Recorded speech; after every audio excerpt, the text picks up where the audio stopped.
using to get into the VTT. This is called Foundry. It's a relatively new VTT. It's been out for a few years, but it's only been recently more widespread used, especially since more stable builds have been a little bit more recent.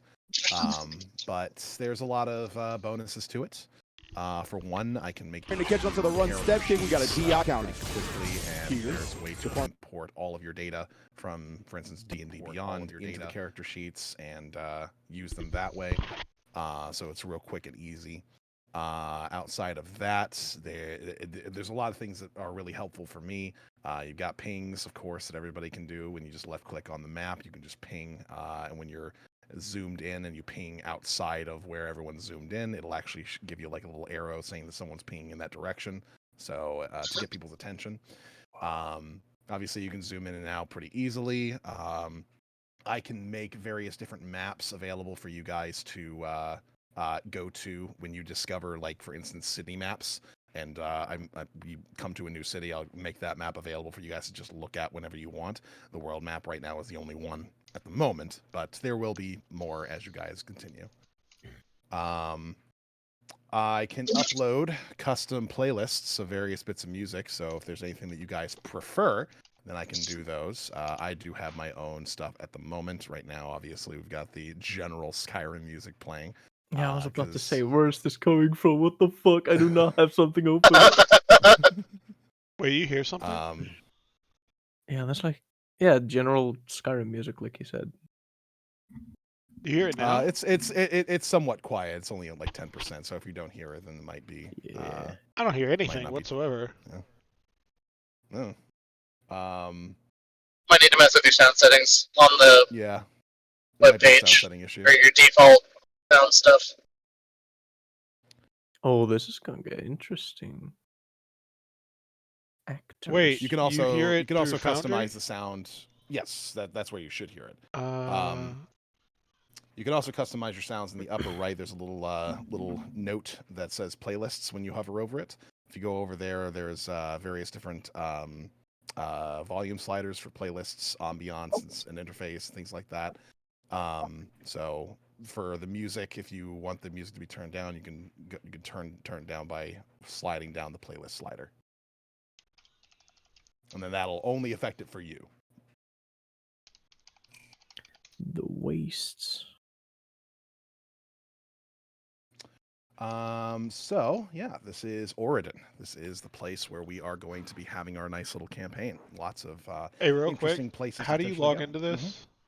If you go to the username, your username should be on there, Yeah. and then you just click on that and then join game. No password necessary. Oh, no password. Okay. Sorry, I was doing the stream thing. You're good. This looks awesome. Holy fuck. Yeah. Nice little map here. So obviously there's a lot to go over in terms of the setting, but before we get to any of that, let's do a little bit of house cleaning for the general Session 0 checklist. So first off, I'd like to kind of go through and get to know you guys. Obviously, you guys are new to me, but you guys know each other just fine. But I know very little about you guys, so I'm going to ask you some questions, and you guys can kind of go through and kind of answer them as you please. So the first thing that I need to know, or would rather like to know, what is the thing that you like the most about tabletop RPGs? You can go in whatever order you'd like. I'll go first. I like story best. Okay.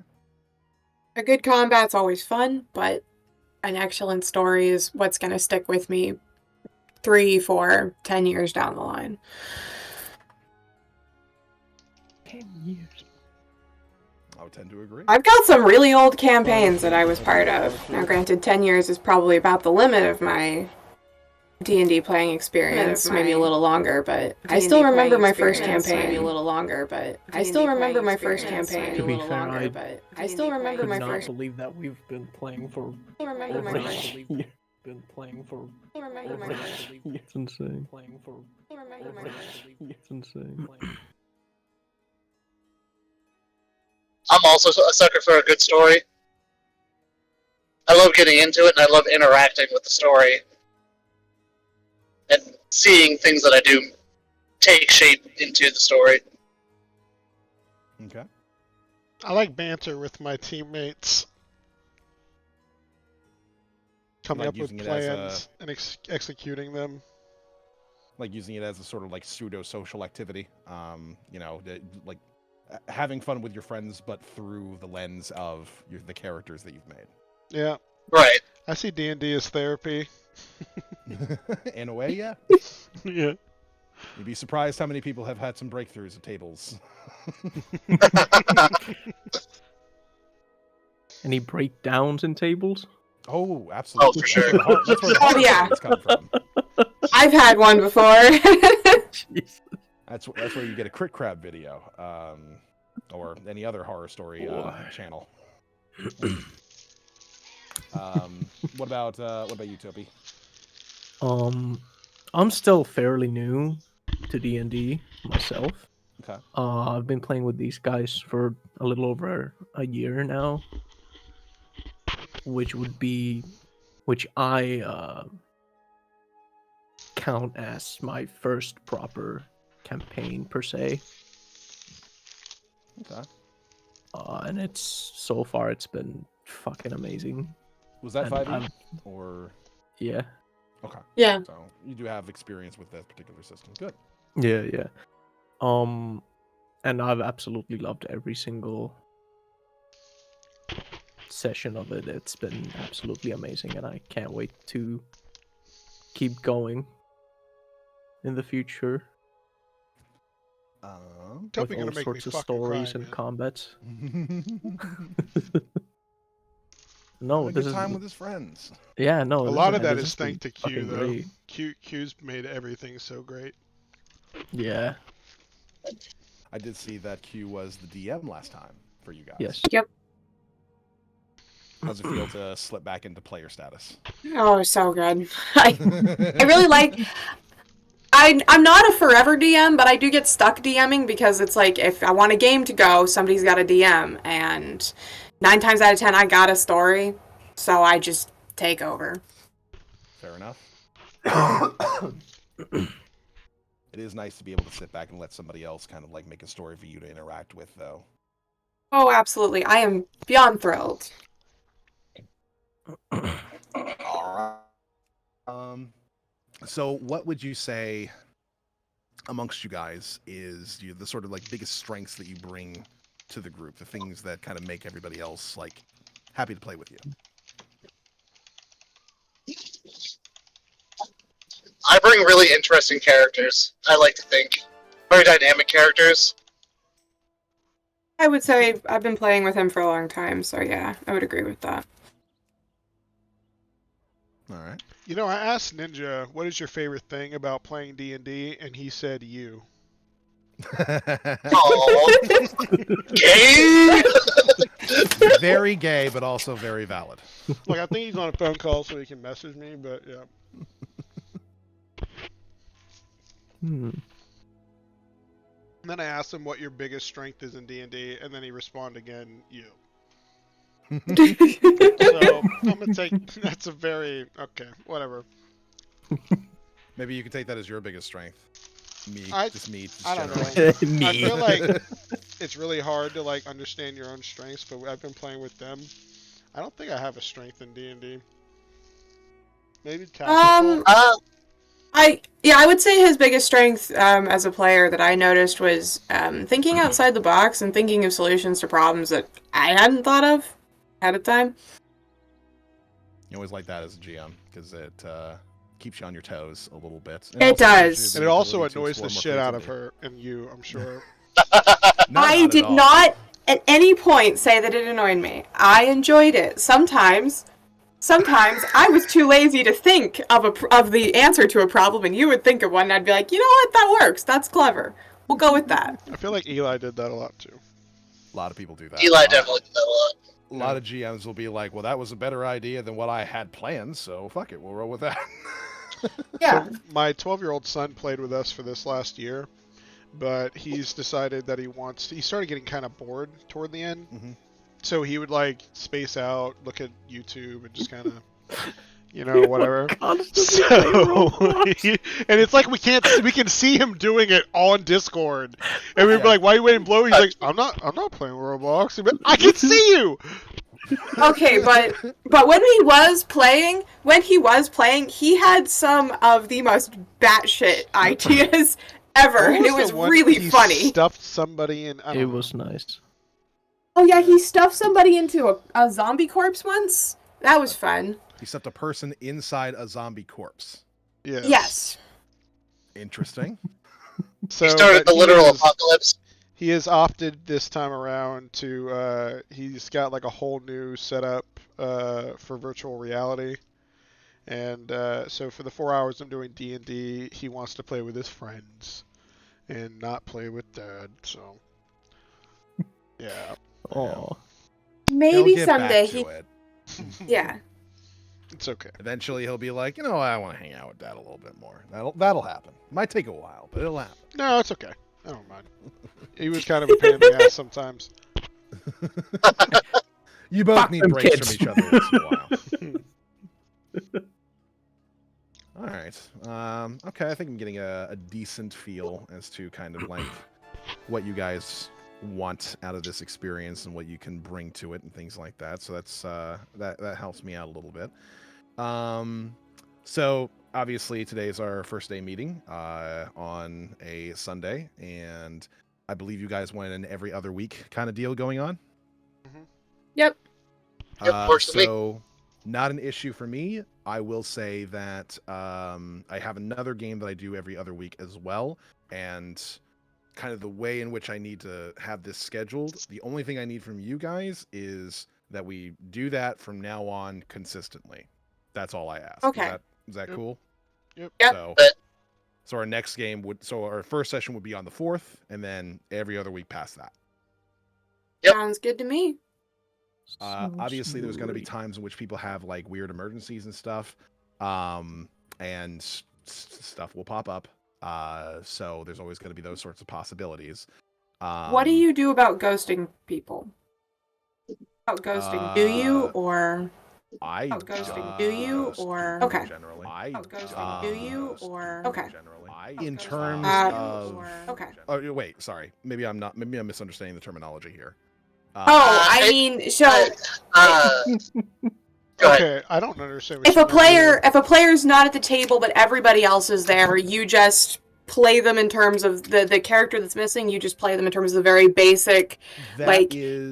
That is up to you guys in terms of what you're comfortable with me doing. Obviously, if you want your character to still be there at the time, then that's fine. It also is easier for me to just say that you're there instead of finding some weird excuse that you just like popped out of reality for a little bit. But at the same time, it means that if somebody's having an emergency, we don't necessarily have to stop playing. We can keep up the schedule.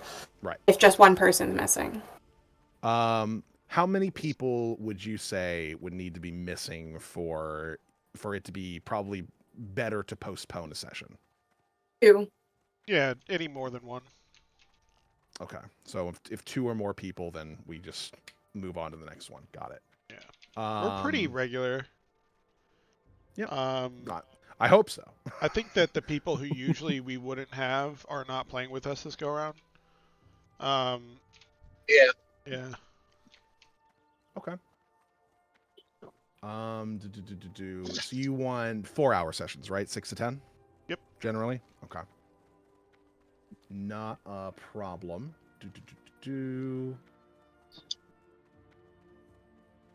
All right. I think that's all of that handled in terms of the scheduling questions. Because a lot of the other stuff is very Quick question. basic. Like, What's the campaign name? So I have a story in mind, and I have some potential titles in mind. But if you guys have a preference, then we can roll with it. Right now, I have the tentative title of The Need for Fear. Oh, That's a very cool title. I think we should go with that. That's foreboding. I think it's interesting. It's interesting. I think that's And the fact foreboding, and of- I like it because of that. That sounds awesome. And that's what we'll roll with.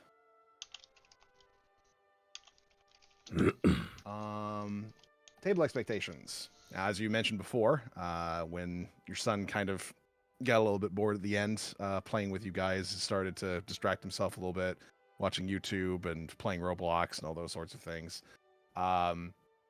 Good tabletop etiquette for me is to not get terribly distracted with stuff. Obviously, we are at our computers. It is very easy to get distracted with all sorts of different types of stuff. So I ask that everybody be as engaged as possible with everything that's happening.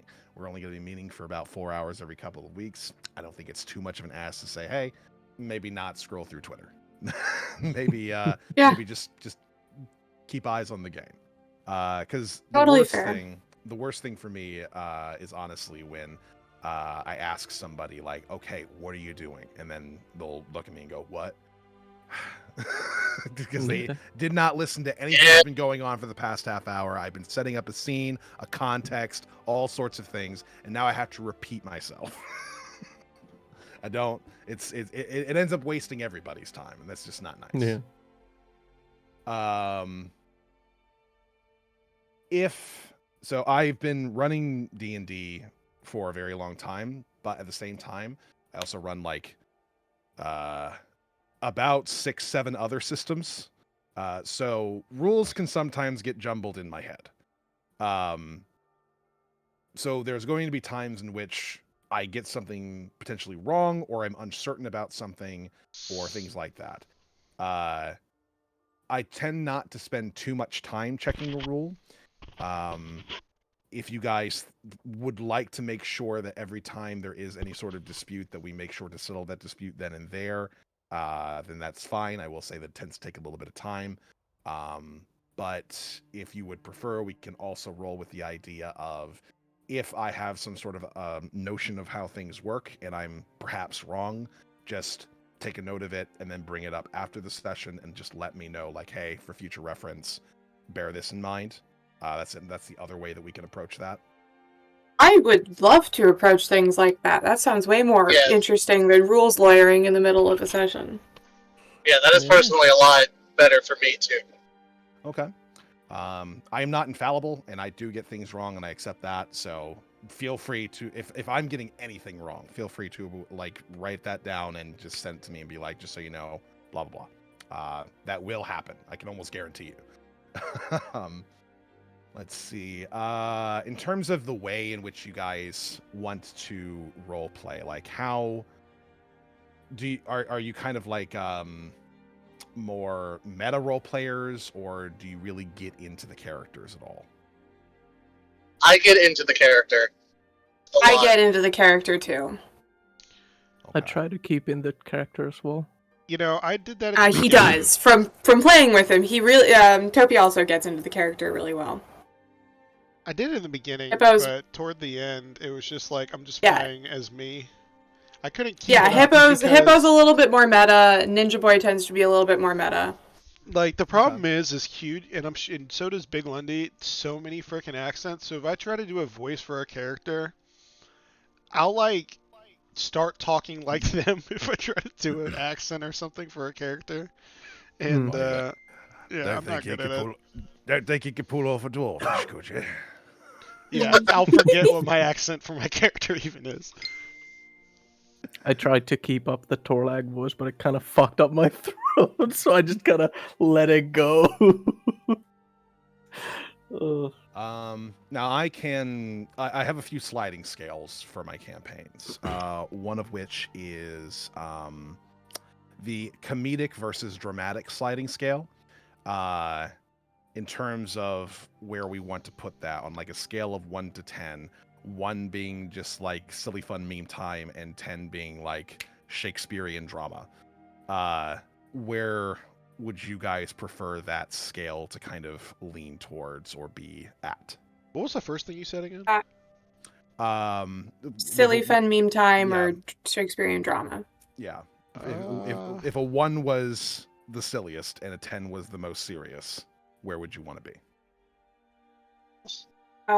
Probably around a 7. I typically like a little bit more serious, campaign stuff. I like it when a campaign can make me actually feel things. And it's a little hard to do that when everything has been silly up until then.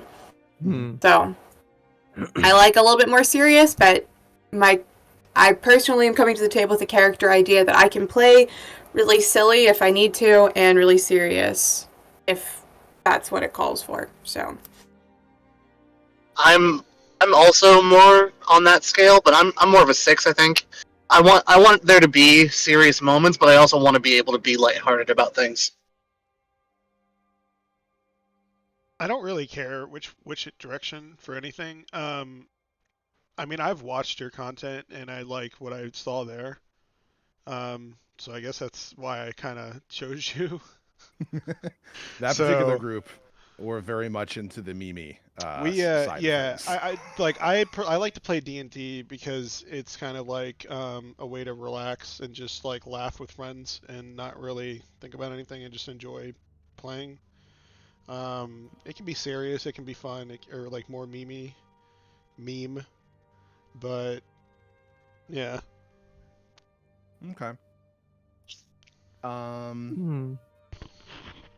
I think we can. I think the balance here will be kind of on you guys a little bit. I am going to keep the tone of the campaign at least semi-serious in terms of all the things that are happening.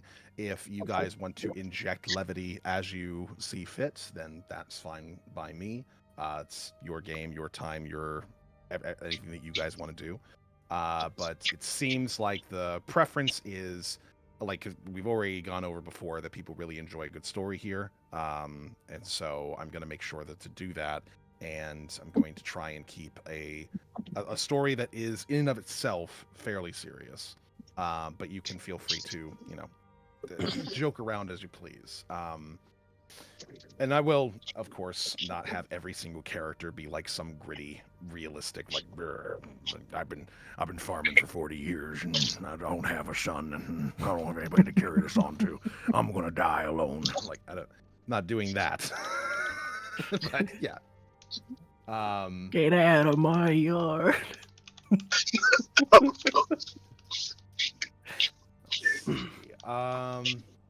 How much narrative control would you guys like to have on things? Like in terms of events as they are occurring.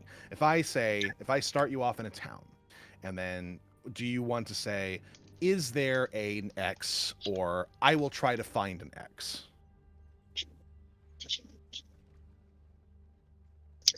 okay, so you mean?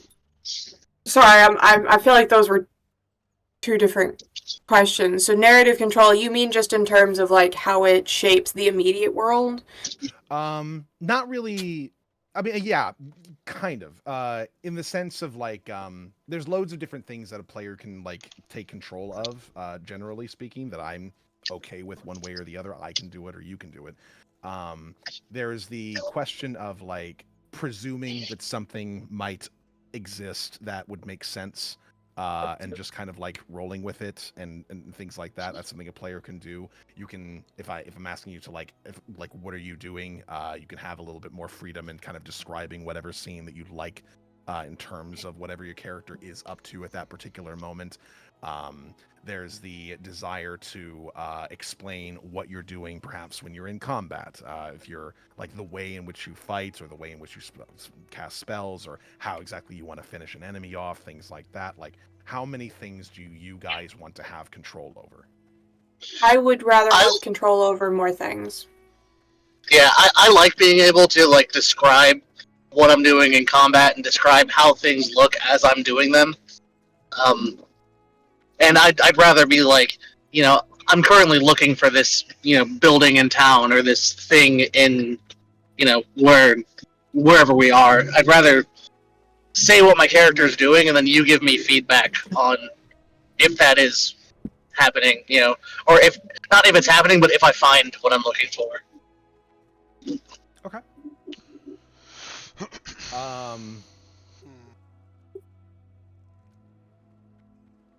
I will prompt you guys as necessary then, just based off of that. there's going to be a lot of me asking you guys those sorts of types of questions. If it is something that you want to keep minimal, if you're on the more minimalist in terms of control side, then you can just let that go in some particular fashion. Like, I will ask, like, do you want to explain how you finish this guy off? And you can be like, nah, you handle it. If that's what you prefer, things like that. I think I that's kind of prefer the way that. I'll approach it. Because, like, that's what I would get asked that so many times. Like, well, what does it look like? And I was like, oh no, it's like the 7th time I've had to I just describe fucking the same chop them thing. in half. Like, Yeah, I generally so don't tend to like break up combat too much. Like obviously, if there's like 8 enemies, I'm not asking how each and every single one of them goes down. But if there's like a final guy or like a really big guy or something like that, that it would be a little bit more dramatic. In those instances, I'll usually go into it. Okay. Obviously, we can sometimes make joke suggestions as to things that we're either doing or planning and things like that.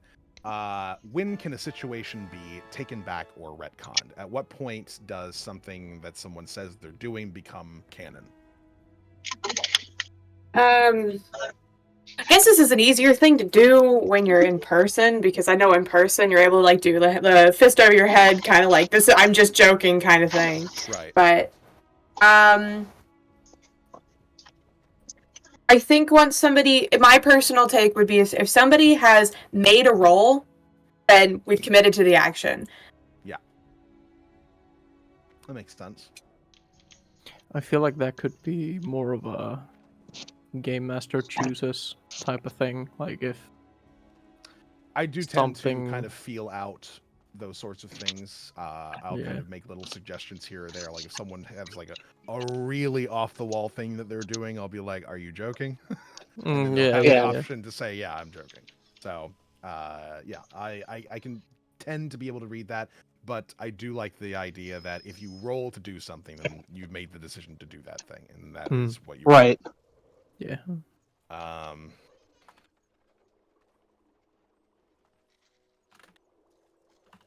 Okay.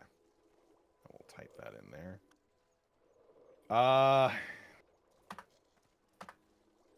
Someone goes off the walls and then game master's like, you know what? Fuck it, roll. I'm not quite sure how to answer some of these questions. Like, I don't know, like they're more suited for that, but I do enjoy when you kind of like take over certain parts and you go into like kind of like it's almost like watching a movie when you do your thing. It's Well, I appreciate that. yeah, so like I don't want to like depress that too much, if you get what I'm saying. Well, I know my strengths as a GM, and Yeah. I'll make sure to flex those as is necessary and as is appropriate. Like- Yeah, I was don't wanna gonna- step on toes. Yeah, I was gonna say I kind of agree with that. If I'm doing something and I haven't said I'm rolling on it, but you think like that I should like not even I should, but like you're like, okay, let's just go with this. If you tell me to roll, I'll go with it. I'm not gonna argue about like, oh, I was just joking. No, if you tell me to roll, then sure, we're going for it. Yeah, I mean, if you come up with like an off-the-wall idea that you don't think would work, but like I understand, like actually there's a chance that this might work, then I will point that out. I will give you that suggestion and say you might want to actually roll for that. Fuck it, I we don't have a ball. problem Fuck it, with we ball.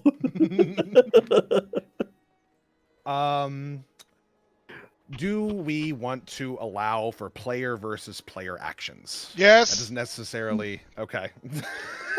But they're I gonna didn't say give you no. a chance to explain. But I'm gonna be okay. the only person to I say that. I'm very against it. We have a few murder hobos.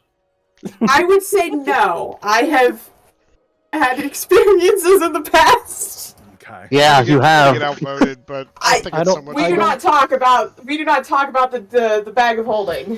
I don't want to say Oh, yes because I was talking about the Kenku. but I don't want to say no because of the funny shit that can happen from it. So I'd say feel it out and I want to kick Ninja Boy in the nuts at some point during this. see. and This roll is what for I it. mean. The Not Kenku like- is not. Okay, non-lethal PvP. You have talents. That's definitely lethal. What if? Okay. What if we make an agreement that Ninja and Hippo can do actions against each other, but not against the rest of the group? I'm okay with that. But then there's also the point of what if player damaging another player would actually be beneficial to the possible Obviously, interaction those or exceptions are Yeah, already built into yeah. the solution. Okay, yeah. Like if someone's charmed and you have to like punch them to get them to knock them out of it, obviously that makes sense. No, right? no, I don't mean like charmed. I mean like making the decision of damaging another player for their or your own gain type of thing. Like the you know what I mean? For the betterment of the situation and for Yes. resolving whatever sort of issue is going on. Yeah, obviously that I just gave this as an example that there are exceptions to that. Obviously. Or what you I think that I think that there are moments where it is called for. Like a player is doing something that is detrimental to the rest of the party, even if it's just in terms of like a role play sense of like you're going to get the rest of us in so much trouble. And sometimes you need to physically restrain the character, or sometimes they get out and you can't do anything about it. As long as you don't think we're crossing a line. But I would rather avoid the type of like the argument between two players has gotten to the point where we're like, all right, I'm going to roll for initiative. I want to throw a spell at them, you know, because that famously never goes well. I agree. Okay. I will write this down as is necessary. So my understanding is generally no to PvP. Hippo wants to bully Ninja. Understood. Avoid unnecessary. I don't want to bully him back and forth kind of thing. Well, he's not here right now, so I can't. I'm only getting your side of things. So that's why I'm calling it bullying right now. I don't mean that in an actual negative sense. My friends and I, we bully each other all the time. It's not necessarily a bad thing. So they're like you. They're PvE WoW players. Gotcha. Avoid any actual roll for initiative PvP fighting. Allow for helpful player-on-player violence when in exceptional situations. Is that about right? Yeah, I think if players want to fight, like throw hands with each other, they can do it on their own time. True. Because at that particular point, right, what you're really just doing kind of a for lack of a better term, a dick measuring contest on who made the stronger character. And Right. There's the terminology I was. Yeah, That's actually exactly what me and Ninja would be doing. Yeah, that's Right, but then everybody else has to sit there and watch while you guys have your combat. At the end of the day, Would you really not want to watch that? No, I feel like that's wasting my time personally because I don't give a fuck. I am not about to watch you hand out the marked measuring tape to fucking Ninja. Yeah. Yeah, you guys can have your combat outside of game. Do it all you want. I don't care. If you guys care. want to have a theoretical fight, then that's fine. I mean, as long as I get to kick him in the nuts, I don't care. I think that might be allowable. I think we can make an exception for that. There's points where he is a very cowardly player, and he leaves us to die. Look, I'm the only one that died in that situation. I brought you back to life! I think if he does something that ends up fucking over the party in some particular fashion, and you want to like just in character walk up and slug him in the face. Walk up and slug him in the face. I think that makes sense. I think that's a good story moment, a good character moment. Yeah, but we're not rolling for initiative for anything. Correct. We're de-escalating it after that. Isaac, I think I got you beat. I got left behind in some swamp of some pestilence god. What are you talking about, dude? I hit like flash speed to get up to you. The fuck are you on about? No, you didn't. Y'all left When me you behind. left- I watched the portal close right in front of me. Oh, that time. Yeah. Yeah. See? To be fair, I wasn't in the party at that time. I was the DM. Yeah, you were supposed to be with us. Ugh. Anyway. Are there any other sort of RPG pet peeves that you guys have to bear in mind? You know, That's kind of it. That's really my biggest one. Is just I'm gonna say something, and it's kind of like more of a detriment to me. I have one more. Timed rounds in battle. Like, what do you mean?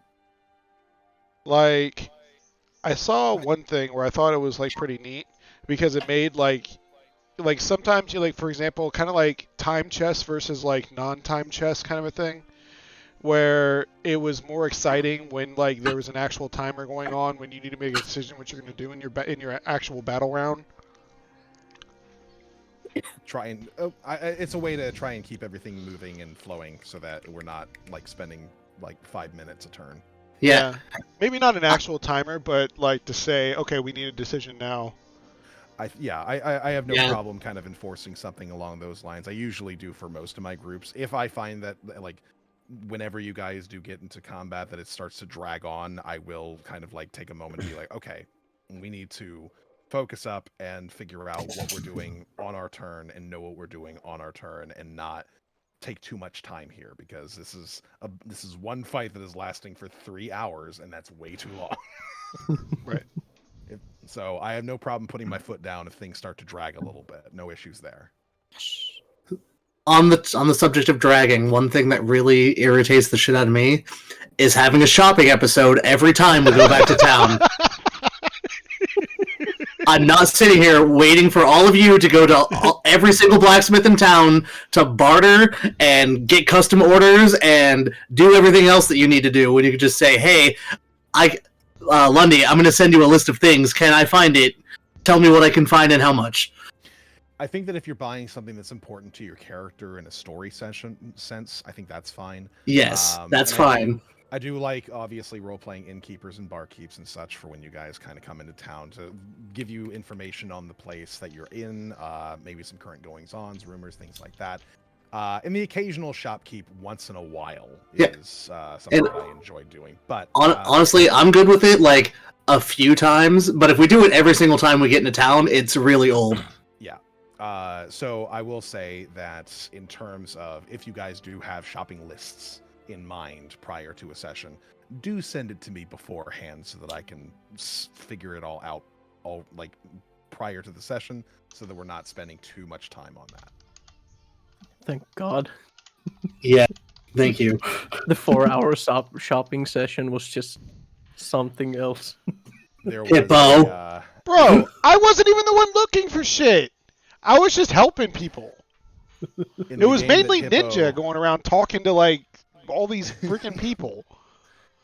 In the game that I ran that Hippo saw, I don't know if it was the third or fourth session. It was fairly early on. One guy spent, I want to say, 2 hours trying to get a horse and haggling, and everybody was annoyed. Yeah. So I get it. I don't care. Those groups. I don't care if you haggle a little bit. That's fine. I'm not sitting here for 3 hours while you haggle over the price of a fucking copper. Hate that shit. Otherwise, I don't have anything else. Okay. Anybody else? Any sort of like pet peeves that you want to make note of and make sure that we avoid?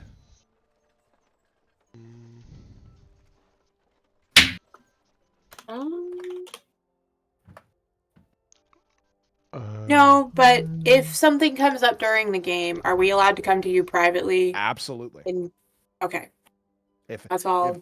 If any sort of subject matter or a thing that happens in any particular sense that bothers you in any sense, my job as your GM is to provide you a fun story and game. If you are not having fun, then I need to correct that. And if I don't know what is causing the issue, then that makes my job a lot more difficult. So please do come to me and tell me if there's anything that's like bothering you or something that you want to avoid, or like I've come across something that actually like gets at you in a way that you're uncomfortable with, things like that. Anything along those lines, feel free. What would you say your preferred like quote unquote ESRB rating is for this particular game? Would you call it PG, PG-13, R? What's that? Triple X. ISB. Essentially, like the maturity level of the game. Well, I feel like you can be super goofy, but like be very mature. You know, me and Isaac have banged in one session before. Okay. I would rather, if at all possible, keep any particularly explicit sexual content to not to, like it could if like things happen. I understand like in terms of like a character, like you got a succubus or something, and something's like things happen in a game, but I would rather keep it. I'd rather keep it at a minimum, but I don't care about like or swearing, sensitive topics. Generally, my policy when it comes to anything explicit like that is that once it hits anything that becomes intimate, that is when we just fade to black on that particular scene and just allow imagination to take care of the rest. Yeah, typical policy. I'm good with that. That works.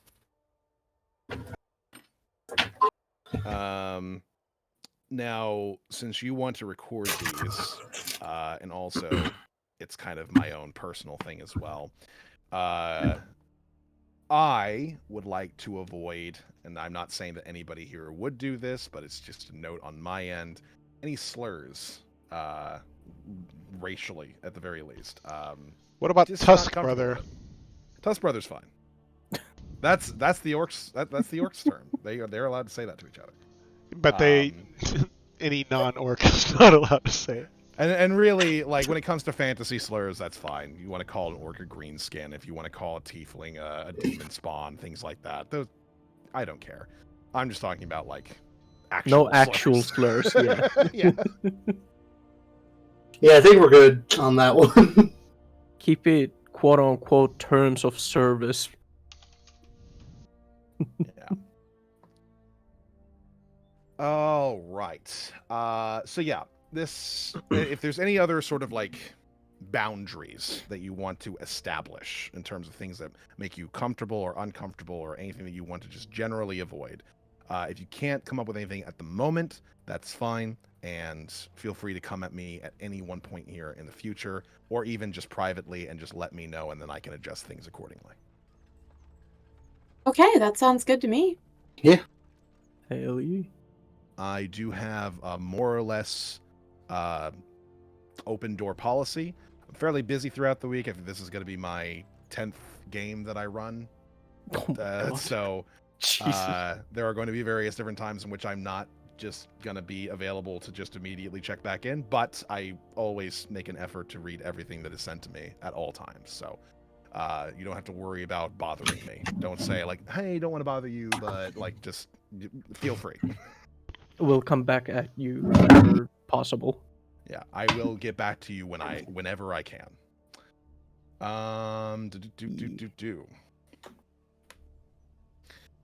So, let me go over the general framework of this campaign. So, what I have planned for you is a general regional epic, as a note. What's that mean? Mid to high fantasy. I will explain. Thank you.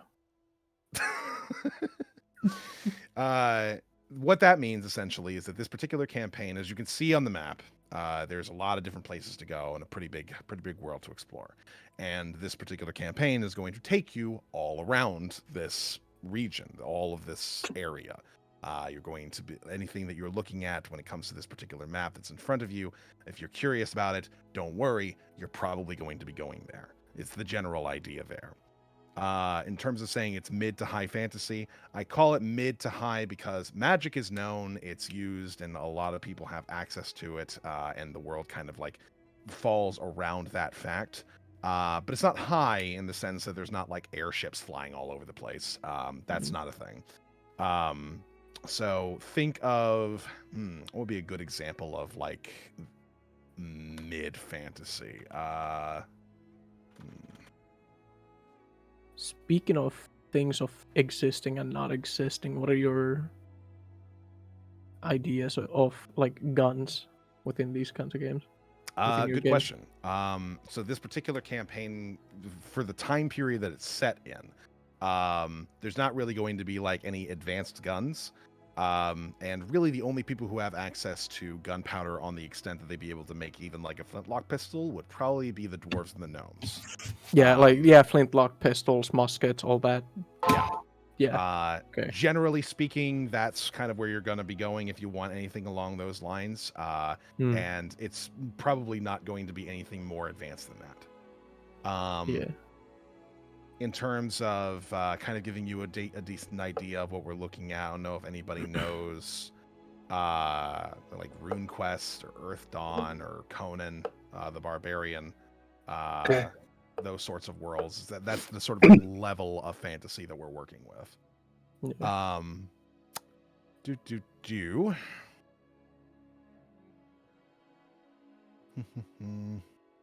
I closed my thing. That was really bad. Now I lost my place. There it is. So because of that, there is a general accessibility of magic and things like that. So if you go to a large city, the likelihood of them having like either alchemists or blacksmiths that sell magical equipment, things like that, pretty high. It's going to be expensive, but you'll find it.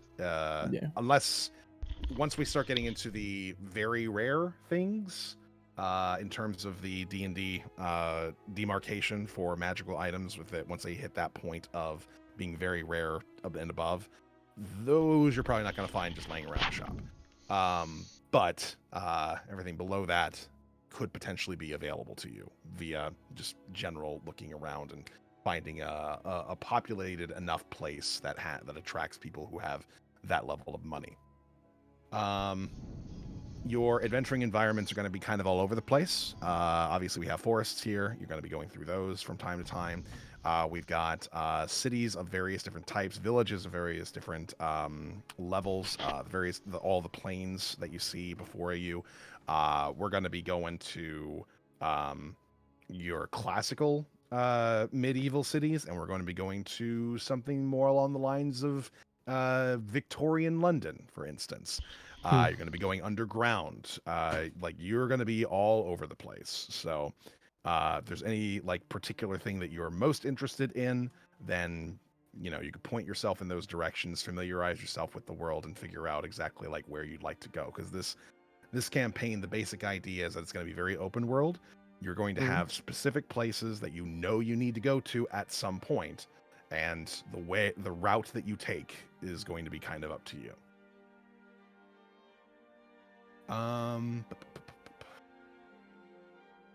Now, for this particular campaign, I'm also planning on one of the main sort of major threats being a very prolific cult that has kind of gone all around Oregon.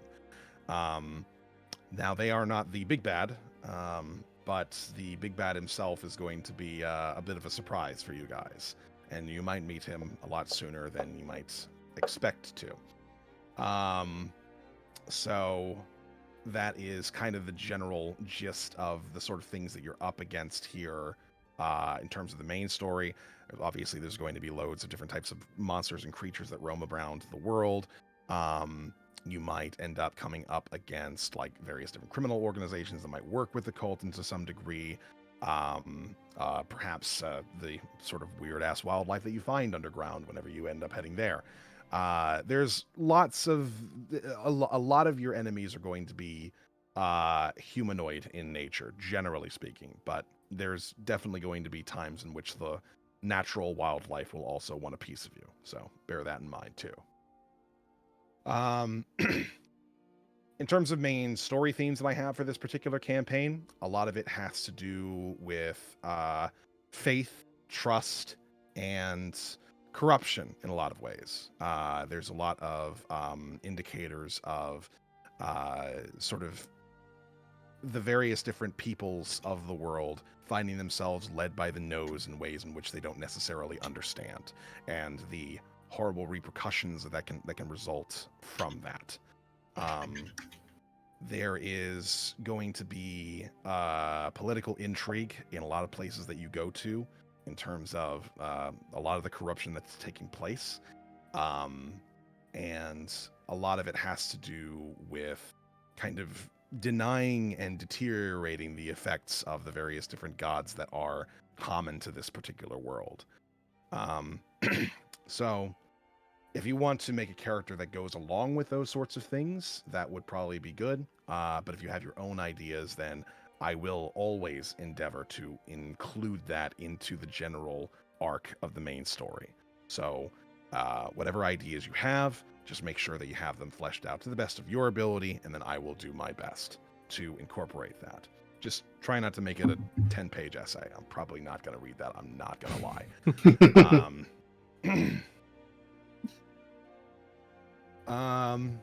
Like I said, it's very open world, so it's going to be a very non-linear structure. I'm going to give you general ideas of where to go, and you're going to figure out what you want to do about that. So,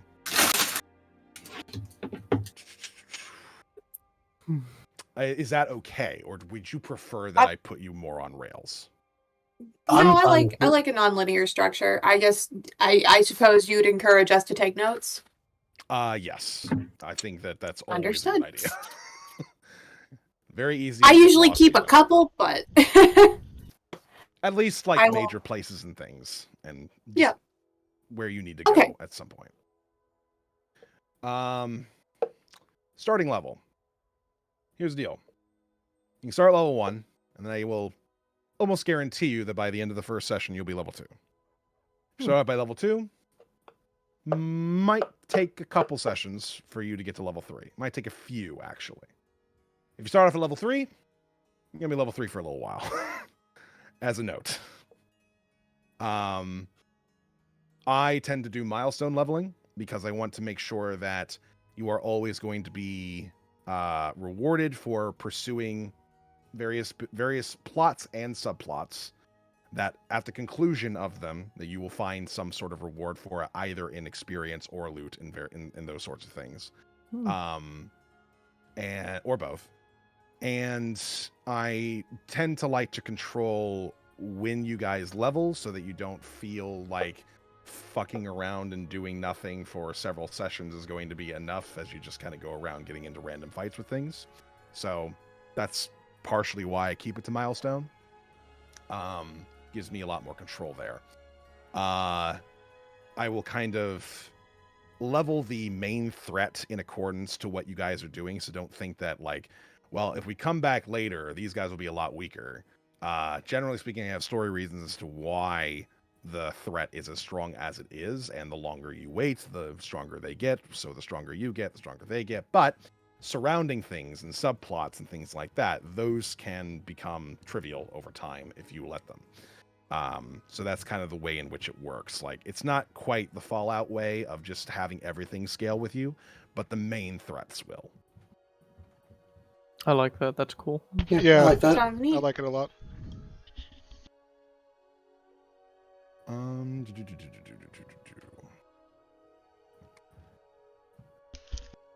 Let's So see. are we discussing what level we want to start at with that information? Yes. Sorry, I kind of rambled a little bit there, but yes, levels 1, 2, and 3 are the various levels you can start. I honestly don't care. Whatever they want to do. I always found that starting at level 1 is kind of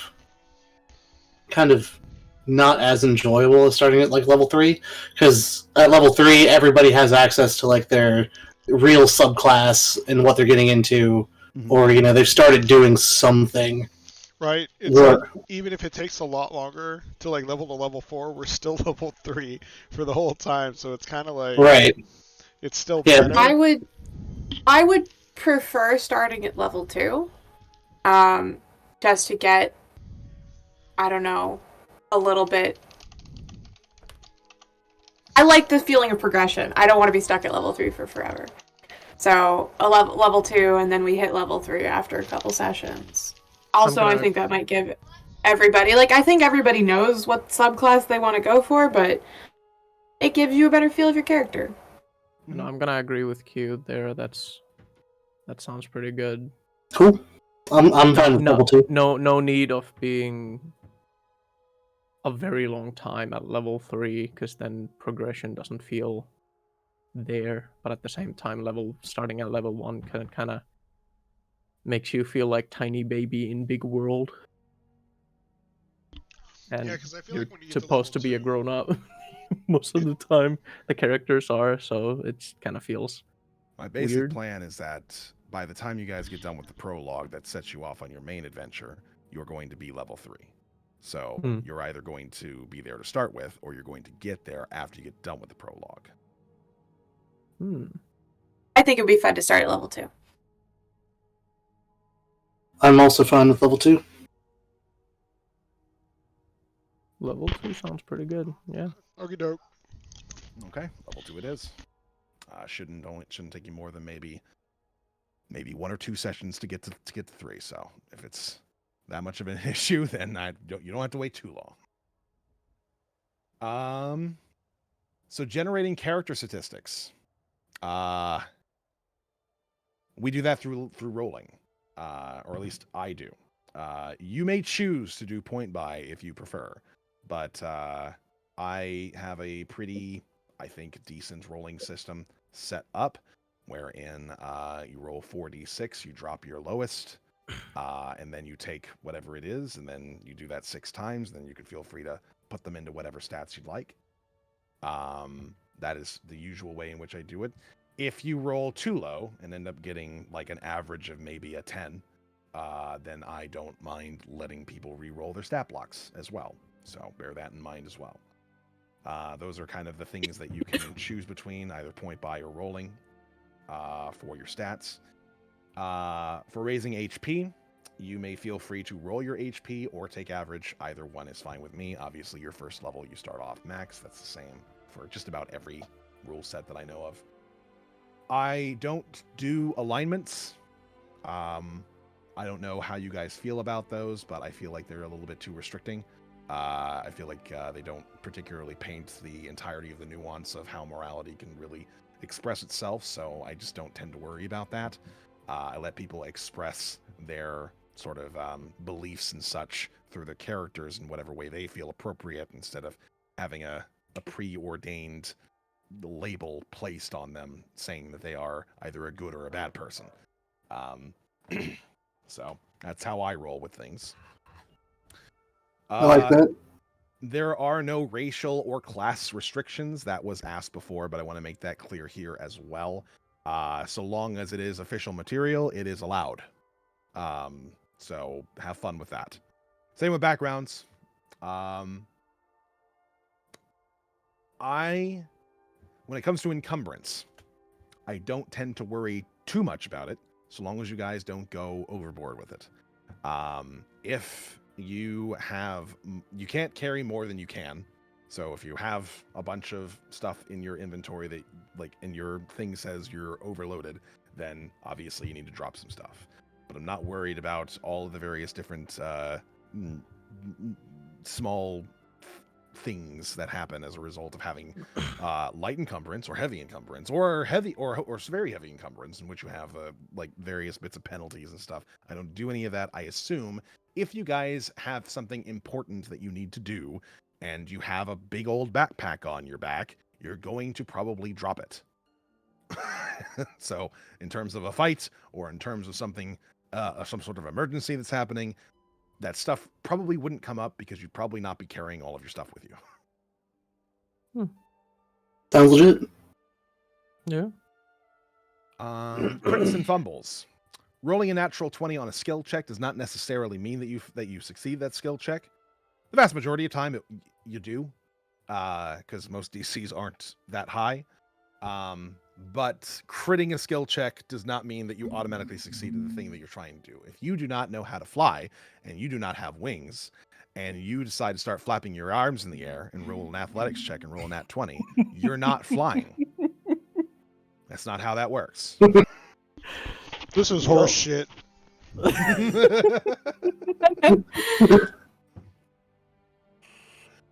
Same with nat 1s. Any skill check that's nat 1 is not automatically a miss. If you have a high enough skill that even on a nat 1 you still get above a 10, then if it's a DC 10, you still succeed.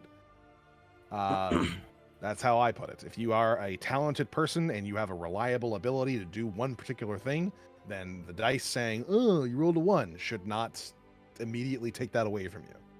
At least that's how I feel. Agreed. Obviously, a nat 20 for combat still a crit, so that doesn't change at all. And a nat 1 for combat is also automatically a miss. I still keep it for combat rolls. That's why I'm specifying skill checks and such for the rest of what I'm saying. Yeah. So crits and critical misses, those still exist in combat because combat has been balanced around the fact that those are things. So I don't want to take those away. As far as everything else is concerned. Quick question going back to when you said as long as it's official material, because I know Isaac was looking at doing something. Do you entertain like homebrew stuff? I'd have to look at it. Like a background or like a class? I don't know. If it's classes, I'm a lot less likely to entertain if they're homebrewed because they tend not to be in any way balanced correctly. And there's just a lot of calculations and stuff that I have to do in order to like determine if it is or isn't. I would prefer that you stick to official material in terms of classes and races so that I'm not sitting here thinking that it's broken. Backgrounds tend to be fine, though. Yeah, I guess because you have 10 games going, a little bit of consistency probably. I really just don't want to have to look through several different character sheets going, okay, 1 second, let me look at wherever you got this from, whatever wiki or whatever sort of D&D Beyond homebrew, like rated 50 blah blah. I could go through all of that, but that's a lot of extra time on my hands that I really don't want to do. So if possible, please stick to official material. Sounds good to me. What about flavoring official material in unique ways? That's fine. Okay. I don't mind that at all. Inspiration. This is one of my weaknesses as a GM. I always forget to award that stuff out. But the way in which I should be awarding it out is whenever you guys do something particularly heroic, or you make a particularly insightful observation without me having to like push you on in any particular sense, or if you make a particularly funny joke, or things like that. Like, these are reasons why I'm supposed to be giving out inspiration. So feel free to badger me a little bit, just a little bit. Don't overdo it. But if you think like, I think that deserves an inspiration, go ahead and say it, and I'll probably agree with you. So bear that in mind. It's one of the things I've never gotten good at. I always keep forgetting. Because I'm always thinking about like keeping the story going, and I'm not thinking about those little things. So bug me about it a little bit.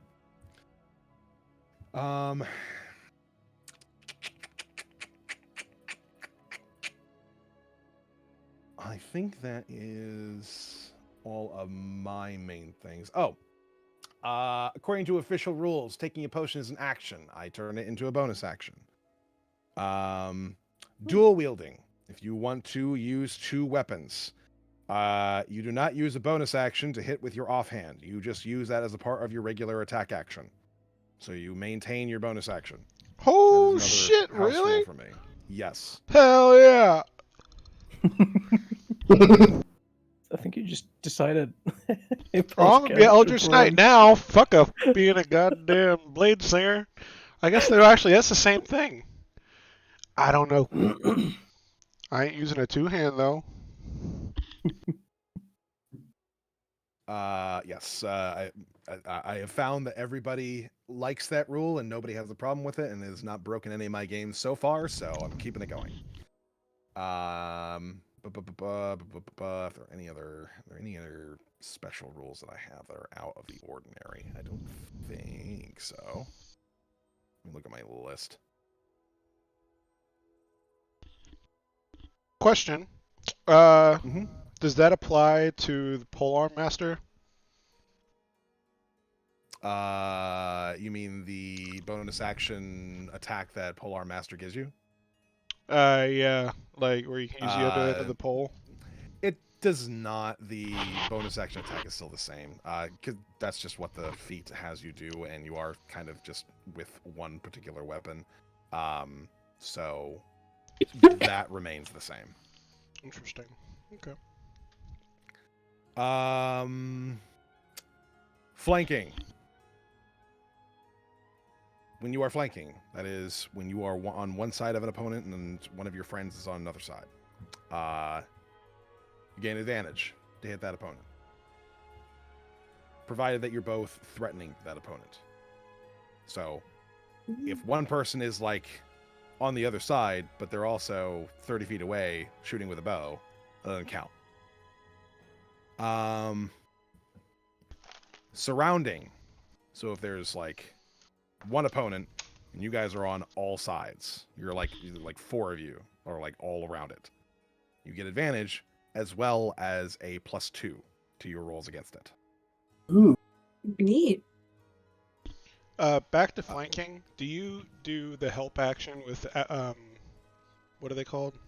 Familiars. Yeah. Yes. Okay.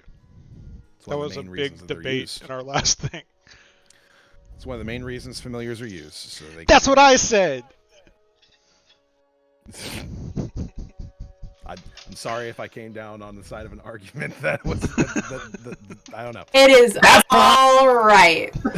Different DMs, different rules. I mean, I think it's a little very dumb. easily killed in the first place, right? You know, Yeah, that's what Isaac did to me. It got really annoying because Isaac's the Yep. too. So when Q can't be it, she fills in his DM. And the first thing I feel like he does as his new action as a DM is he always kills my familiar. I tend not to target familiars unless they are proving themselves to be an issue for the person that they are helping to attack in a fight. I will say that your familiar has to be in melee to give you the help action to attack somebody, so bear that in mind. And if they're like sitting there bothering somebody, then they're probably going to take a swipe. You do it that they roll for their own like movement position and initiative, right? Or they don't move on. No, they go on yours. They go on the person's turn. So you would have them do something first before you do things. Okay, cool. Same with all summons, by the way. Anything that you bring about, whether it's through necromancy or summoning an elemental or any Echo other Knight? sort of. Yes, they all go on your turn. Sweet. Very cool.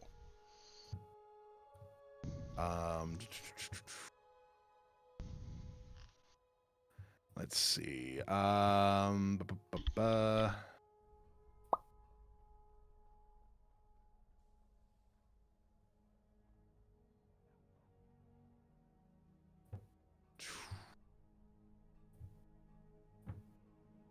Any other things that I need to go over here? What's your take on non-combat pets? I'm fine with them. They can exist. I mean, they're non-combat pets, and unless you have like a special connection to them, like a familiar does, or like a summoned pet does, or like an animal companion specifically that your class is made for, then you probably can't give them much in terms of direction if you want them to do anything. So if you just want to have them for like aesthetic purposes, or because you think it matches well with your character, or you like really enjoy a particular type of pet, and you just want to have them around, those things are all fine. Cool. Say you have just a companion, but it's not a combative companion, but you like say you befriend a mouse. And you teach the mouse to like do tricks and stuff, and then you can like send the mouse in to like do things, maybe? I don't know. I mean, if you train a mouse to do particular tricks, then the mouse can potentially do those tricks, but the bonus of having, like, for instance, a familiar or something that you're psychically connected to, for instance, is that you can see what they're doing and give them commands based off of what it is that they're doing when they're off in a place that you can't see. Okay, so you can have like a pet that's like can interact in certain ways, just not combatively. Yeah, technically. Okay. They'll probably be a little bit less effective than familiars and such that are made to do that sort of stuff. So bear that in mind as well.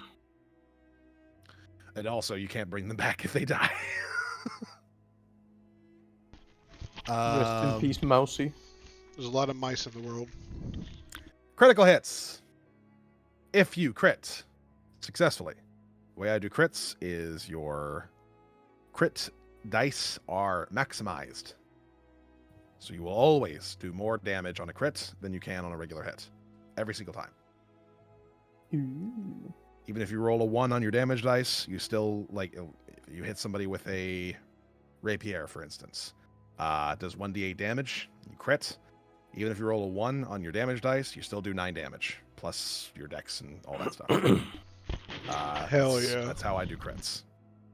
Now, that does Very mean nice. that the bigger your dice, the more a crit's going to hurt like a bitch. So bear that in mind, too. That checks out. That includes all dice that you roll on that damage, by the way. If you are a rogue and you crit on a sneak attack, your sneak attack dice also are maximized on their crit. Gonna hurt. Yes. The more dice and the bigger the dice are, the bigger the damage is going to be on a crit. Correct. Ooh. Many big dice. So if you hunter's mark someone and you also have a, I don't know, a flaming greatsword that does an extra 2d6 fire damage, then you are doing the 1d6, you are maximizing the 1d6 for the hunter's mark, you are maximizing the 2d6 for the fire, you are maximizing the 2d6 for the greatsword. So you would do 5d6 damage, so 36 plus any multipliers, plus any modifiers. Correct. Okay. Hmm. So crits are very lethal. Noted. Yes. And that works for your enemies as well. Bear that in mind. That's about to go find some adamantium armor real fucking quick.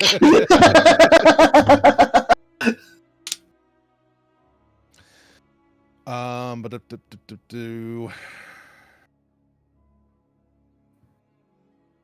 don't think there's any other main house rules to bear in mind. Do you guys have any questions for me? I've been asking him as we go, so I'm good. Nope, you've explained this very well. Hmm. All right. You are currently in the Foundry right now. Let me give you a little bit of an introduction to the world that you're going to be in. So, like I said, this is Oregon. Oregon was founded at the time and place of your particular campaign about 1,300 years ago. It was founded as a result of the Awathan people and the Oredensians having come together in order to create a society together. This was after the Dirge of Dragons. Prior to Oreden's founding, dragons controlled everything. Very powerful, very numerous, and very greedy with their power. The evil chromatic dragons kind of enslaved most of the various different known races on the sort of world. But after a massive war between the chromatic and the metallic dragons, the dragons disappeared. Nobody knows why, necessarily, but they left the world. And as such, all of the various different races were left to try and pick up what's left. So, the Awathans, the tribal folk who have long kind of avoided the influence of the dragons, and the Oredensians, the people who were enslaved for quite some time under their rule, came together to create a society, and that became Oregon. In general, Oregon follows everywhere from Drakengard Keep to Grovair, everywhere from the Ancient Forest to the Corial Forest and the Maris Swamplands. All the various different cities that you can see here, Geneva, Ravenreach, Grovair, Twiland Hill, Riverdam Raft, Draen, Drakengard Keep, these are all considered the Oredan Empire's territory. That being said, the Ancient Forest is a debated subject, because as the elves initially were invited into Oredan, newcomers to the world having come here after the dragons had left, they attempted to inflict a lot of their own sort of values and wants onto the Oredensians, who didn't appreciate it too much. The elves, unable to adapt and assimilate into the greater Oredensian lands, found themselves being driven back into the forests, not forcefully, but through a sense of not feeling welcome. This has caused a lot of tension between the people of Oredan and the elves of the Ancient Forest. The elves have also made their way to Corial and Avalia, which are considered Oredan land, But the peoples who live there tend to be fairly independent of the empire itself. One other exception to what counts as Oridon, or a part of the Empire of Oridon, is Ironstone Hall. All the way to the north, embedded into the mountains that separate Oridon from the wastes of the north, Ironstone Hall is the home of the gnomes and the dwarves. It is the oldest building and city to exist in the entirety of the continent, pre-existing the dragons having been driven from the world. Ironstone has existed for several millennia at this particular point. And since the dwarves were instrumental in creating a lot of the first towns, villages, and cities of Oridon, they have a bit of a special place in being able to maintain their independence from the Empire. Their king and Oridon's current emperor have a pretty decent alliance between them, and they are expected regularly to diplomatize between them. Drakengard Keep is a bit of a joint venture. It exists all the way to the west on the northern ends of the Carithian Mountains, and is a combination of dwarven creation, the keep itself being of their make, as well as their soldiers that station the keep being of both dwarven, gnomish, and general Orodensian descent. It is an agreement between both of those sorts of peoples that the people of the Halrian Desert, generally, wandering quote-unquote savages and orcs and the like, need to be kept away from the greater Oridon area. So, Drakengard Keep was made to more or less prevent them from infiltrating to any one particular degree. The wastes to the north are generally where you'll find a lot of more the exotic folks, Leonins, the elephants of people, the Tabaxi. A lot of people who might seem a little strange to Oridon. The wastes are considered the wastes because of the fact that there's not a lot in terms of civilization there. But it's not exactly a desolate wasteland necessarily. Instead, it's just quote-unquote uncivilized land. There's a number of different environments that count in the wastes, from tundras to volcanoes to forests and all other sorts of things. It is a dangerous place to be, especially when it's more or less uncharted by most of Oridon. But what place are you talking about again? I missed it. The wastes, all the way to the north. All the way to the north. Oh, okay, I see it now. Yep. From there, we have all the major different cities of Oridon. Ravenreach, all the way to the northeast, is a little bit separate from most of the Empire. Its aesthetic can be generally described as Gothic Victorian London in a lot of ways. The reason why it is a little bit off compared to most other cities in Oridon is because there is a curse which has been on Ravenreach for ever since it's been more or less created. A long time ago, a member of Ravenreach's royal guard, one of the most respected soldiers that they had, forsook Orad. Orad being the father of the gods and the god of the sun. And because of this, because of his open disdain for Orad, because of all of the different trials and tribulations that Ravenreach went through during its founding, Ravenreach became cursed to forever experience darkness, never truly being able to experience the sun, having clouds always preventing it from ever really reaching them. As a result, it becomes a little bit of a miserable place to be in a lot of ways.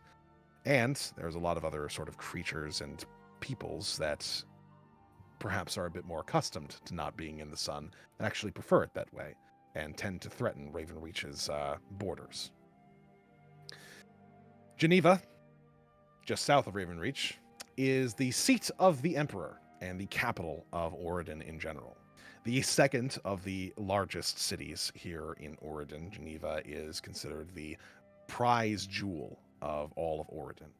It's doesn't have much in terms of crime, at least officially speaking. Tends to have a lot of the richer noble folk trying to vie for the attention of the emperor, and definitely is a place that you go to if you want to experience the sort of better life that a lot of people kind of aspire to, provided, of course, that you have the innumerable amounts of gold necessary to embed yourself in that atmosphere. Grover, southeast of Geneva, and off on its own in a nice little island, stands between Oregon and other sort of neighboring nations. It acts as a special transit for trade between Oregon and its neighbors, and sits on the border specifically of the Dragonborn Isles. The Dragonborn have made their designs on Greater Oregon very well known. They have gone to war with Oregon once or twice over the years, trying to take territory from them, and so far Oregon has managed to stay strong. Right now, they are in a peaceable treaty, but who knows if that might change in the near future. Grover itself, as a city, is ruled by a number of noble people who have entrenched themselves in terms of power by owning the various different industries that Grover tends to facilitate. It is known as a unregulated place with a lot of scum and villainy and all that comes with it. Just west of Avalia Wood, we have Riverdam Raft. A place that was founded almost entirely by accident. Various different trade vessels and ships would find themselves in the lake that Riverdam Raft is located inside of. And at some particular point, enough of them were simply floating in the middle of the lake, awaiting various different orders or making their voyages, to the point where they decided to just make a city out of all of the various different ships that were located inside. A place where they could exist for themselves, elect a mayor, only be beholden to the emperor. As a result, Riverdam has become a place of partying, a place of loose morals, and a place of even looser senses of decorum. But it is a place that is well respected by people who enjoy a good bit of gambling.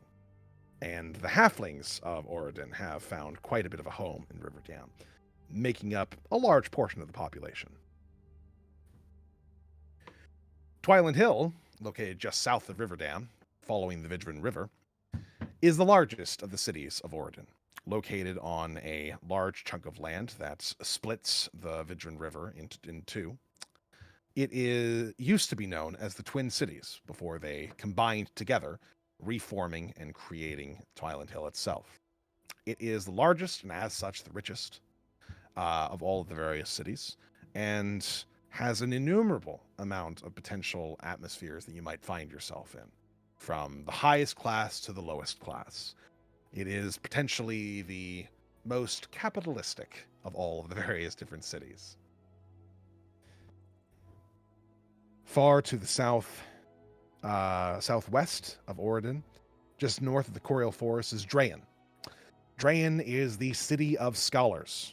It is the location of Oregon's main college, the Drayen University. A place where you go if you want to learn how to be a noble, if you want to learn how to be a diplomat, if you want to learn any trade that goes beyond farming, Drayen will give you the education that you need. It's also the place where you learn all sorts of different types of magic. If you are skilled in it, if you have a talent for it, or if you are simply born with the ability to use it, Then Drain will teach you how to hone that particular talent to the best of your abilities. Many diplomats in Oregon find themselves going to Drain both to become a diplomat as well as to be trained in magic so that they can be a skilled advisor all their own. These are all of the main attractions of Oregon that most people would have a general knowledge of. But of course, there's a number of different villages and towns and potentially other sort of peoples of Oregon that might not normally be counted in the usual census.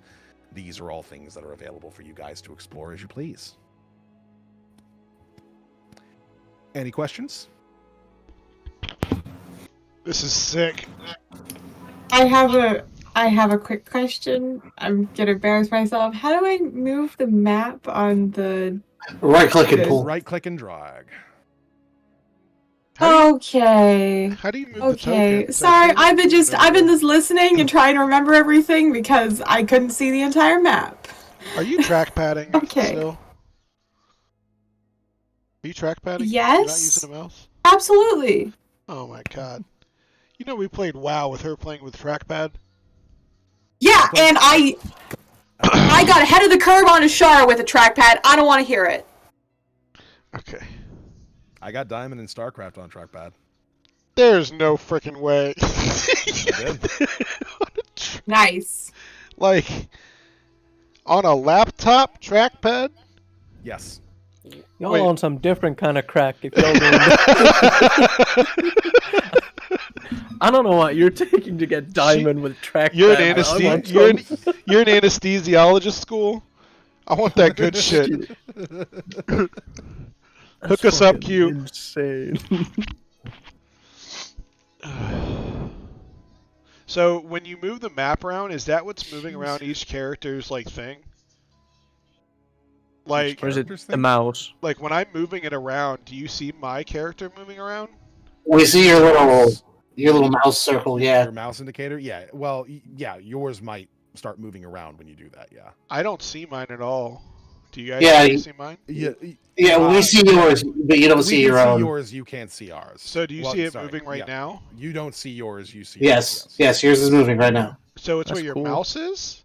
Yep. Yeah. That's your mouse indicator. What? That's crazy. We're all hanging out at Riverdam. That's where the party's at. So what if I just take the mouse off the screen? We can't see it. Well, I can see it because I'm zoomed Well, out it's on right there, yeah, but it. I'm guessing it's just gonna get stuck to the last place it was. That seems Within kind of the weird, right? window. I mean, how do you make it so you can just drag and drop your character? your thing? You just make you make your character and then you drag and drop them onto the screen. Like if I were to. So this drop isn't. So something. these dots don't represent like the people we play. That's your mouse. No, that's just your mouse. Okay. Okay, dope. Speaking of, I need to make some empty character sheets for you guys.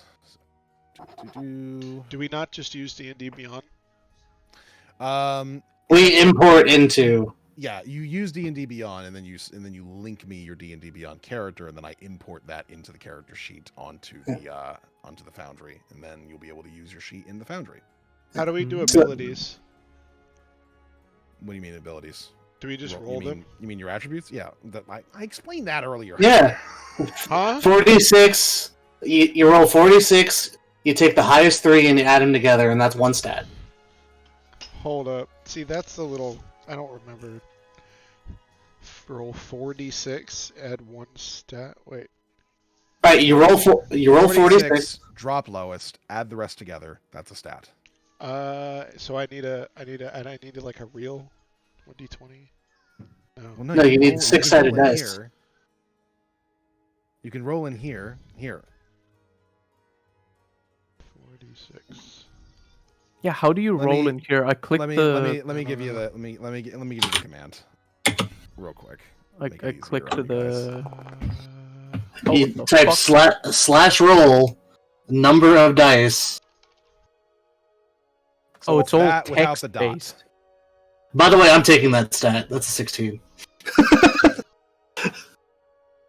Slash roll 4d6. I just put it in the D&D chat. I'm taking that stat. What a rat. To be And fair, then you can same. copy paste that for various other rolls. Because obviously you need to do it 6 times for all your stats. Right. Oh, you can fucking throw the dice around. Wait, he got a 20? You can get a 20?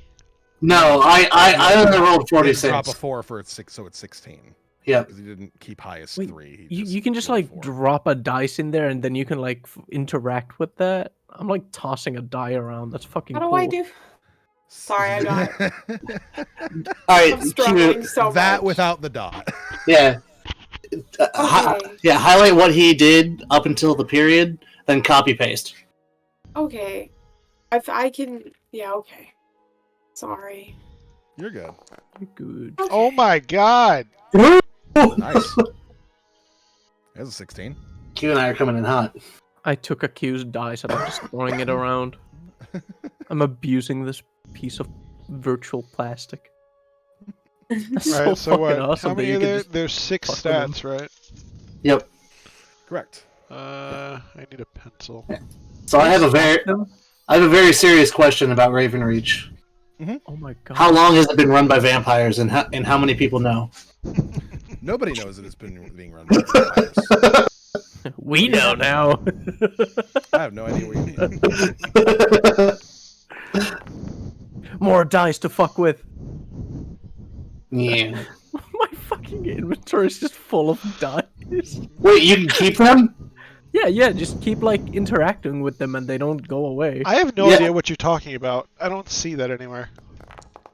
Oh god, there's so many dice on the screen. Oh, what the I hell? love it. So Where are the dice? What the hell? You can re-roll Wait. them. Yeah, That's how when you you- re-roll? What the fuck? No! When you roll, you can see the dice. They disappear rather quickly if you don't interact with them. I Yeah. was too slow. They're all gone. Oh no! There were so many. What? That's so cool. That's something You that can they also didn't customize have your to dice, add. by the way. Oh, how do you do that? If you go into the options tab in the upper right, game settings, I'm pretty sure it's under configure settings, dice so nice, and then 3D dice settings. Dice so nice. Oh Oh. my god. Why did I get the gamer dice to start? I kind of like them, but like, I for sure have gamer dice. You can customize them as you please there. Oh, I fucking love this. Are there any randoms? I can just random them. Spectrum. Kind of, it's already Oh, randomed you. when you bring it in. Outside of that, you do have to specify. So I just rolled a 6 on my stat roll. Yikes! What is? Damn, Yikes! you got a 16, a 13, a 12, a 9, and a 6. 9, 6. Yeah. Let's see what the last one is. Fucking Tiger King.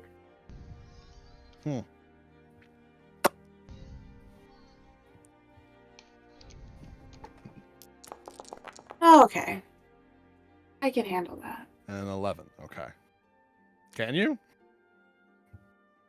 I mean, the 6 isn't going to be pretty, but I'm just gonna keep what Fair enough. special effects. I'm gonna be a cleric. Charisma can be my dump stat. Fair enough. Nobody has to like me. We have a bard in the party. They do the persuading.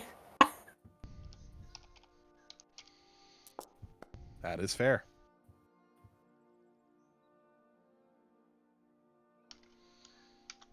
Hippo's got a 10, a 12, Right, a 12, a making the 12, and a character. 15. Horrible. That's insanely average. That's what she Oh, said. 15 will be good. Remember, this is before racials are added. All right, are you done, Hippo? I'm gonna start rolling mine.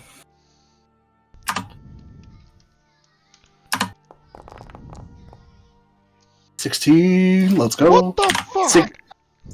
16. What? That is not what I told you to do. I don't know what you just did. Wait, you have 2 16s? Hell yeah, I do. Yeah, lucky. 17? What the fuck? I'm not gonna lie, those dice look fucking horrendous. My gamer Right? dice. Yeah, they look absolutely awful. 18? No, 14. Oh my god. I can't even read these dice. I can. But I won't. 18, let's What go. the hell? Jesus Dude! Christ, dude. Yeah, he's lucky. And a 12. This is bullshit. Yeah, my character's gonna suck. I can't wait to roll absolute dog Hey, shit. you all saw it. Yeah, we did. Oh my god, you're playing a support class? I'm playing a class. 2 16s, a 17, a 14, an 18, and a 12. This is Yep. bullshit. Jesus. I'm not gonna lie, I'm still gonna have some problems with character creation. That's like the only thing that I always have problems with. What do you usually have problems with? Just a lot of it. I don't know how to explain it. I just like every time I try and make a character, my brain just decides to like not work, even if I have like an idea for it. It's so awful. Did you roll all your things, Q? So are we able to ask character creation questions now? Absolutely. Or Yes. No. okay. Would you prefer us asking backstory questions in DMs after the session, or are we allowed to ask them now? That's up to you. If you want to keep it private, then you can feel free to ask in DMs. If you don't mind other people knowing, then you can feel free to ask me now. Okay, because I have an idea. So I would like to play Goliath, but I'd like to know from your your world, where are Goliaths in the world? What do they typically do? How do they typically interact with society? Where are they from? Goliaths are tribal folk, and they usually tend to stick to the various different mountains that surround Oregon. They don't tend to have any sort of greater society. They usually stick to their own tribes, and they're very well connected to the Awathans, who are the tribal folk that helped to found Oregon in the first place. They sometimes do trade, and it's not uncommon for a Goliath to, once they reach the age of adulthood, decide to go out and do a little bit of exploring around the world. But generally speaking, they're usually expected, after maybe a few years of getting that out of their system, to return back and contribute to the tribe. Okay. Is it common for Goliaths to be very religious, or would that be unusual? Wouldn't be unusual at all. In terms of of worshiping the Orodensian pantheon, that might be a little strange. Usually they kind of go along with the Awathan ancestral spirits. But if they do find that a particular god or goddess kind of clicks with them a little bit better, that's also fine. So, my idea for a character, and feel free to tell me if this does not work in the world, my idea for a character is a Goliath who, whether it is the Oathian Pantheon or Oridan's Pantheon, whichever one, the Forge Cleric, who helped build, whether it could be like a small town, it can be a small city, you can decide this, was part of the founding of it, and is part of the religion that she follows, or the tenets that she follows. She is, quote-unquote, married to the city. Whether this is just a ceremonial thing, because she is, celibate for her religion, or whether this is a more spiritual thing that has actual meaning and magic behind it, is entirely up to you, but she considers herself connected to that city. Not like in terms of any of the politics of the city or anything else, just the bones of the city, the actual construction of it. Yes. I would say that if that's the way you want to go, that would be considered, amongst the Goliaths anyway, strange. But the people Would of there- Ironstone wouldn't find it strange at all. Would there be a race you would suggest instead? I think it's fine to play a Goliath that might be a little bit off compared to most. Perhaps that's the Okay. reason why you're out and traveling, because you just don't feel like you belong with your tribe. They don't seem to understand your beliefs, and they don't share them. So you go out into the world to try and find other people who understand kind of you as a person. It's Perhaps not space, Mom. perhaps you helped to construct the village itself, that you're, or a large part of the village that you exist in, and you took a lot of pride in that. And you know, the Goliaths can understand taking some pride in your general work, but the construction itself seems to be what your character is fascinated by. Not just the small huts that the Goliaths tend to live in, but creating something even more, something vast, or large hunting lodges instead. It's the creation that seems to inspire her, and that is something that they find strange and odd. But there are stories that some of the Goliaths have that they can share via their travels, of people who have a very similar sense of connection to their craftsmanship and their connections they've met before, those being gnomes and dwarves and people like that. So perhaps she's gone off to try and meet with them and understand them better and where they come from. And she's been blessed, but maybe she doesn't quite understand where it comes from yet. I think that sounds great. I'll go with that. Okay. I like that. Thank you very much. I'd like to petition for something for all of us. Okay. Would we be able to re-roll one of our rolls? You got a 6. If it is a particularly egregious roll that you want to re-roll and everyone else is okay with it, then I'm fine with it. What did you get, Hippo? Oh, I got a 6? Oh. Yeah. I wouldn't mind re-rolling it, but if you want me to keep the 6, I will keep the 6. No, I mean everybody just gets to re-roll one of their rolls as a thing.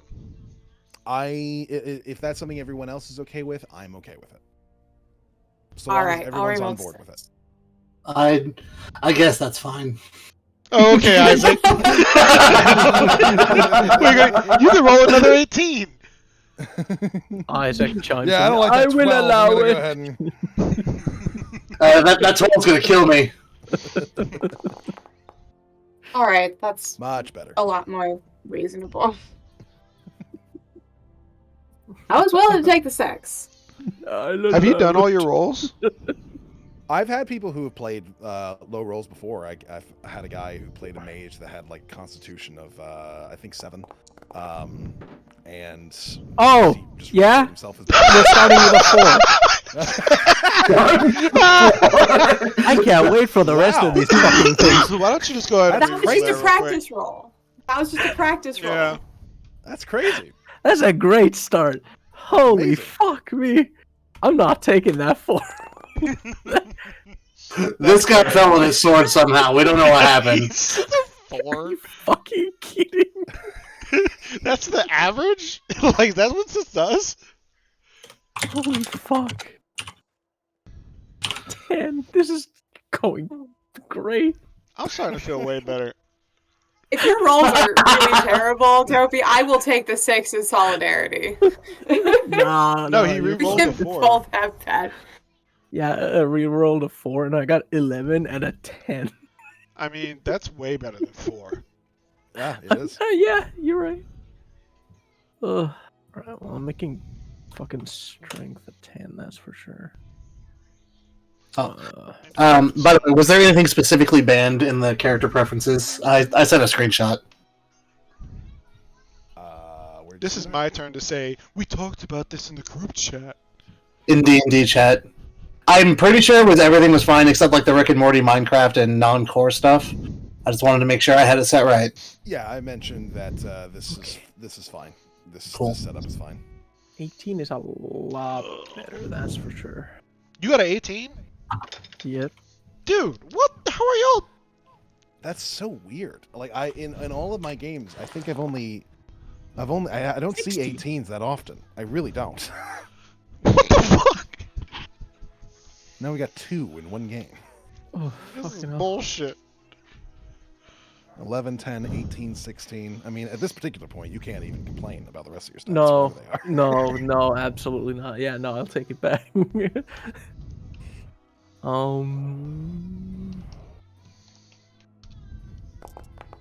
even know how y'all are doing that. With I wonder dice. how many times I would roll that before that would happen. That's like, what, a 3.5% chance that happens? I don't know. It's pretty low. That's crazy. This is 16. Wait, so how many rolls do I have? I have one more roll. It's 11. Damn it, would you work? 13, okay. 12, 12, 12, 15, and 16. Alrighty. If you have an image for your character, by the way, that you'd like to use that perhaps is not in D&D Beyond, in their sort of thing or anything like that, you can also send it to me, and I can also upload it to your character sheet. I will likely draw at least my character and Isaac's character. Okay. So I might eventually get to everybody else as well. I can't promise that, but That would be fun. I always love when artists are in games and insist on drawing people's characters. I've got a few of those, and they're always fun. Yeah, I will say I have really bad ADHD. One of the ways I focus on a game is to be drawing during the game. I'm just going to let you know that ahead of time. I am paying attention. I will take notes if something's important, but 9 times out of 10 I will be drawing while we're playing. I have someone named Z in a couple of my games actually, and they enjoy drawing out like scenes that they're playing in order to keep themselves focused.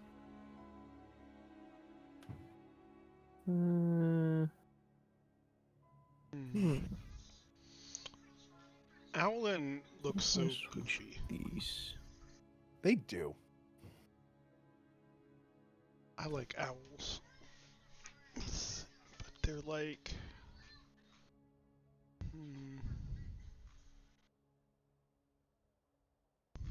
Did you roll better, I'm gonna stick with this. Wait. I rolled a 14, so I still have a 9, but I'm not worried about the 9. Everybody needs a low roll somewhere. 16? 10, 18, 10, 16, 13, and 11. That's pretty good. That 4 fucking scared the shit out of me. I'm not gonna lie. Was not a good start. No.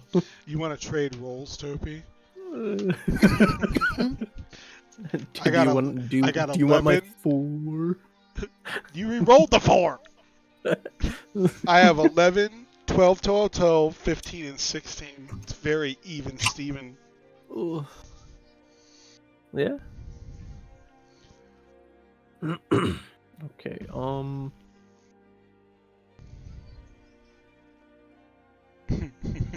Custom lineage. Was ist das?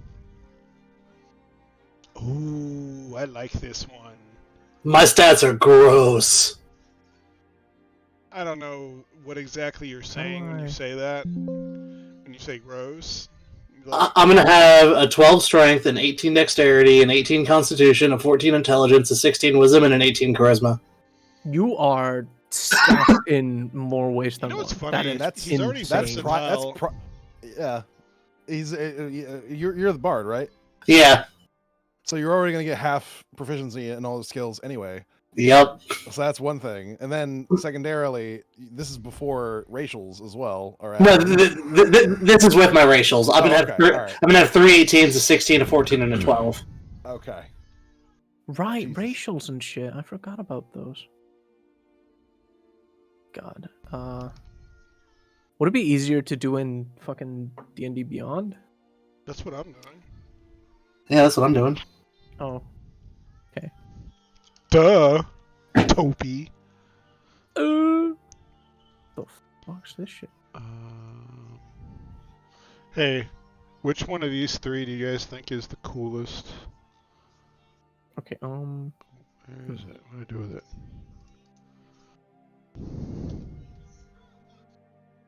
Fuck, what did I put? Oh, that is an edgelord Alwyn. 10. That's an even edgier. We just added edges to the edgy character. And then there's him. It's all the same dude. It's just different pictures of him. Like he literally looks the same. Well, it's not exactly like so I'm trying to figure out which one I want. I'm thinking the third. I think the third one's beak is sideways. I don't like that. What? Oh wait, no, he just has a weird mustache What are you looking talking thing. about? Looking at it like now, he looks stockier. He doesn't look like he looks like a more badass to me. I have like It just looks like he has something like splitting down the middle of his beak.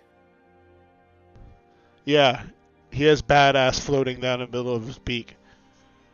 Am I supposed to have like more choices of races? The second one I can't even really see. It's just kind of. So yeah, so D&D Beyond locks a lot of its content behind all the various different source books. If you buy those source books, then you can use that content. If you don't have access to it, then you're basically just stuck with whatever's in the PHP. By the way, this is AI. This was AI generated. I have everything unlocked. So he was. Yeah. If you want to make a character, if you want to like move Torlag out of the campaign and then make a new character in the campaign that we were in, you'll have access to all of my stuff. Oh, okay. How would I do that? I have a quick. I'll help you in a second. I have a quick question. So my character probably would know Dwarvish, right? If you've already met up with the dwarves, then yeah, you might. Okay. I think if she hasn't met up with the dwarves, she's intending to, and so she has done her best to learn Dwarvish. Okay. Okay. Fine with it. Opie, let me get you a link to. Dude, this AI generator is pretty crazy, dude. I'm going through like hundreds of Owlin things now. It's pretty ridiculous. How do I send you a character sheet? Look, if y'all want to look peruse this, make your character public for one, and then for two, just go to the character sheet and then just send me the URL for it. I like this one. Owlin 4.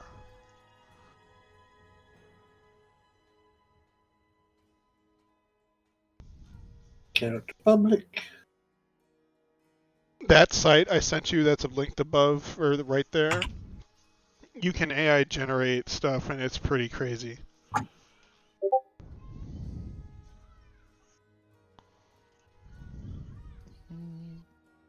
Join with this character. Oh, shoot.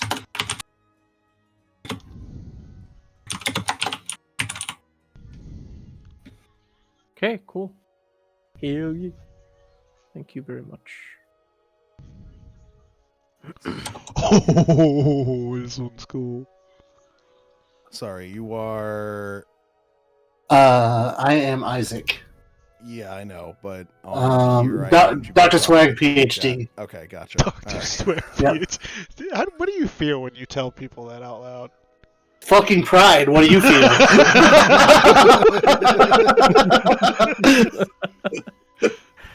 Dr. Swag, PhD. There we go. Custom lineage. Right. Let's see. That name's almost older than some of the people in chat. Okay. Holy shit! What even is this? What the fuck? I see. Okay, you went with that idea. All right. Yep. Okay. What? Can we share with the class here? You'll find out. You'll find out. Oh, I'm looking at your character now. It's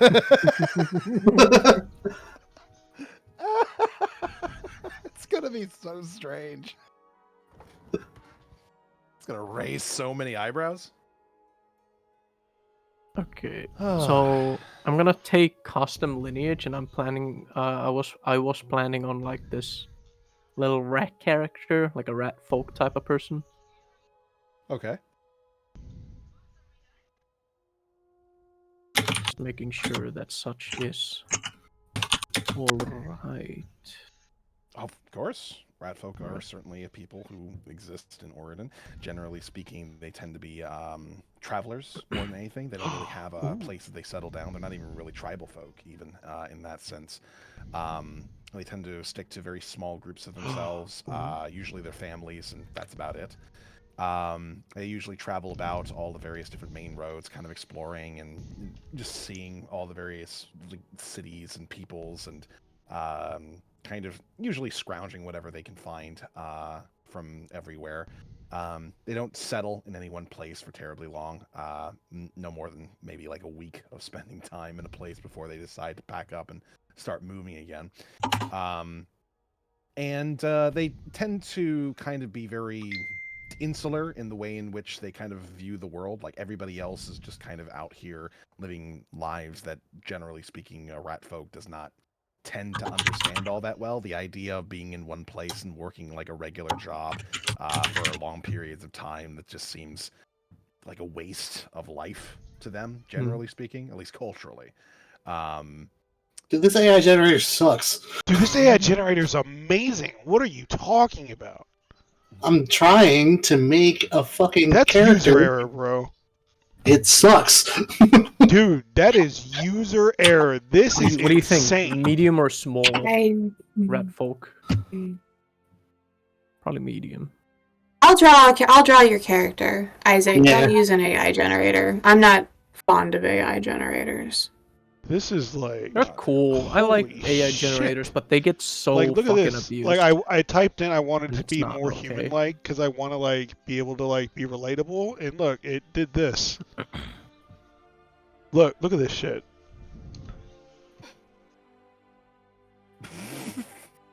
That's sick, right? You know, That's weird. I don't know if I like that. The thing that I find strange about AI generators is just how much it's used to make porn. That's the thing that. How much do they do it to make porn, BigLundi? A lot. How do you know I've that? seen so much, and well, I know that because of the way Did that you AI say generators you've seen work. so much? I've seen. Well, yeah, of course. I've seen so much of it. I've had people send me stuff, but regardless, Okay, the that's other a problem, cop out. the other problem, and here's the other reason why I know this is the case. AI generators go based off of averages, right? In the way in which they sort of design things.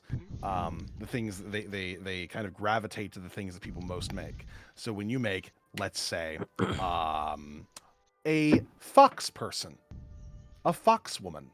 I will Guess Google Fox. what is? Guess Don't what Google will Fox probably woman. come up. In Don't Google AI Fox generator. woman. It's probably going to be something a little porny. Is likely what's going Hold to show on. up. I'm in terms typing of, in Fox person. Let's see. This is the first thing it spit out Fox woman.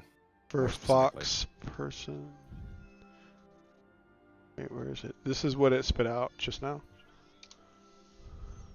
That's pretty sick, right? It's also a dude, clearly. When you specify that they are feminine in some fashion, that is when the AI generator starts getting a little testy. A little racy. Okay, Also, I was definitely using it wrong. I know. rat folk, But I have an artist that will Rogue. draw it for me, so. like I'm thinking of a ranged rogue rat folk. With like a fucking Hear me out, Topi. If you're small enough, I can put you on my shoulders. That's true. I can but be.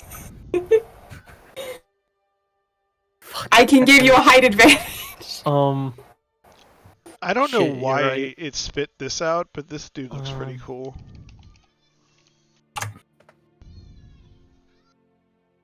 One of my, Reminds me of Doctor Strange. one of my other. Oh, that's just Twitch. Yeah. don't A ranged rat folk sure. rogue. Yeah, a ranged rogue rat folk with like a gun. That Gun would adjacent. technically be- Twitch would technically be medium sized. Yeah, I went with medium. I thought so. Yeah, no, everybody says Twitch, but that's not what I was like thinking. But now, like every time everybody says Twitch, and I'm like, yeah, it's fucking Twitch, isn't it?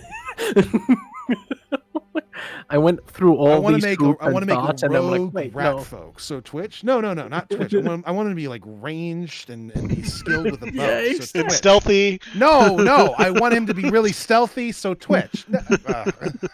No, he doesn't use a bow. He uses a gun. Technically, still Twitch. Yeah, he uses a crossbow, which is basically the an mafia. old-timey gun. Also the mafia skin. You bit.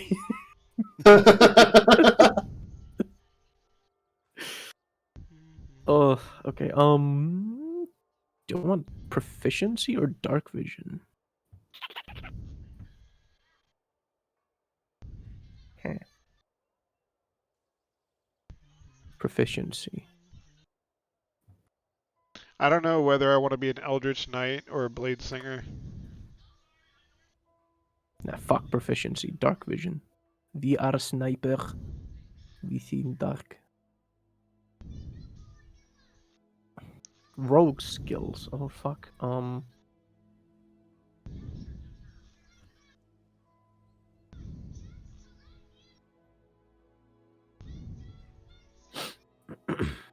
Ninja was saying he wants to be either a Gloomstalker or like a Necromancer. Those are very different things.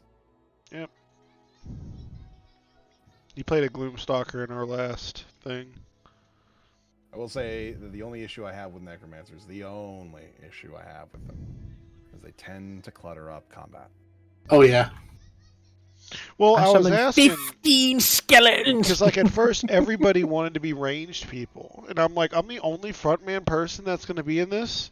Can I get some backup up here? And he was, and of course, Ninja he plays like a huge bitch, you know. Yeah, If it makes you feel any better, I'm going to be a frontman person. Good.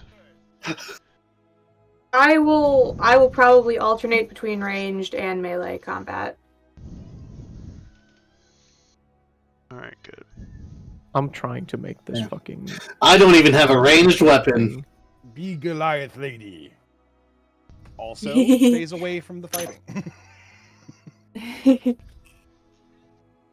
My dex is now 20. I'm jealous. I know how I've played clerics in the past, but I've never played a forge cleric, so I will have to see what works best. Language for rat folk. Common? I've played very few clerics in 5e specifically. I've done BG3 runs with them, but the one that I enjoy the most is definitely Tempest in terms of its mechanics. I really enjoy that. I had a player at my table a while back who played a Tempest cleric, and their character was honestly one of my favorite characters I've ever come across. He was just like ridiculous eyesight to everybody in the party. No, that's Twilight. Oh yeah. What is Tempest clerics make everything explode in lightning. Yeah, lightning and thunder. Oh, okay. Well. A Tempest cleric's channel divinity allows them to maximize any thunder or lightning damage they do with a spell. I'm trying to mess around with this thing to give me a more human, like, but I don't know. More languages. So I know common and I can choose 2 languages. Shit. Owlin, human, D&D,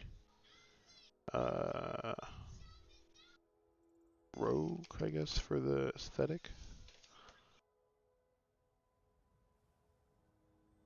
I'm thinking for like the background type shit for my character. You said that the rat folk move around in like small groups, like for example their families and such. Mm-hmm.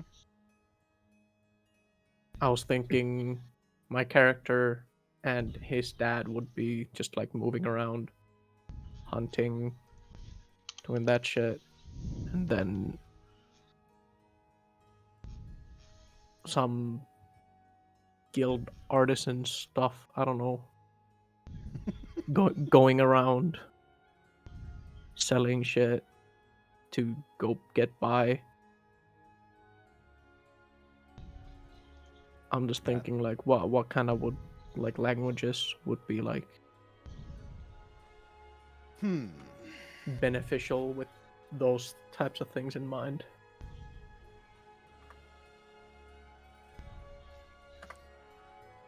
Let's see. I was thinking maybe like some sort of, do dwarves have dwarvish? Dwarves do have a big propensity in terms of like mercantilism and buying and selling, for sure. Yeah. Halflings also tend to engage in that sort of stuff. In fact, they are usually the ones doing the traveling tradesman's thing, generally speaking.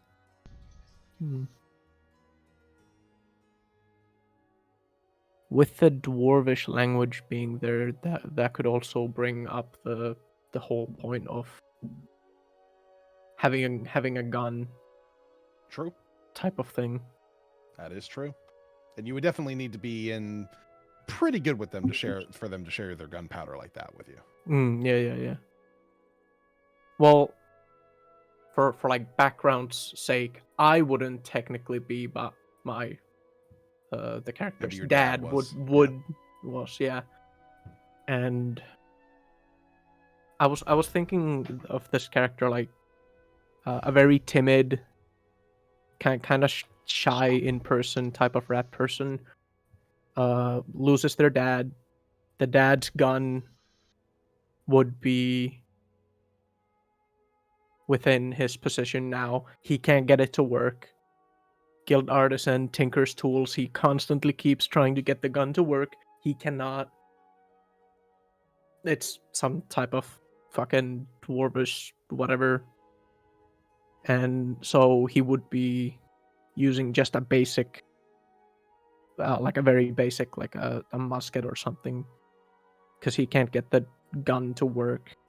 Oh, and like the whole thing would be like to try and find out what happened to dear old this gun and why is it not working? What happened? What caused it to be in your possession Dad in the first got place? disposed of.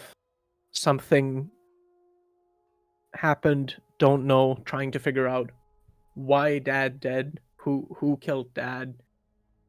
And I like trying to tinker around with the gun, and I'm not sure what's wrong with it, but I can't get it to work. It would be like some sort of, I don't know, what's the class? Artificer type shit. Mm-hmm.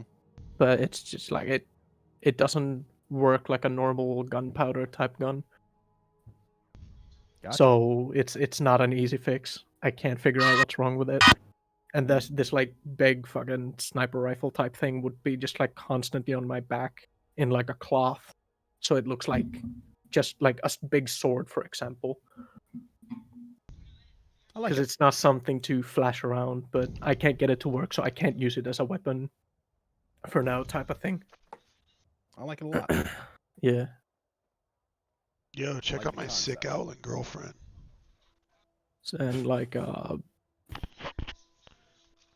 the whole knowing dwarvish, and you said gnomes? Halflings. Or halflings? Halflings, yeah. Gnomes generally also speak, well, they have gnomish, but they also generally know dwarvish. So if you know dwarvish or gnomish, you can usually speak to one or the other. Okay. Yeah, so I was thinking of this shy type of rat folk. Lost their dad, doesn't have much of, just kind of always was with, like, following around dad. Dad did some shady shit. Mm-hmm.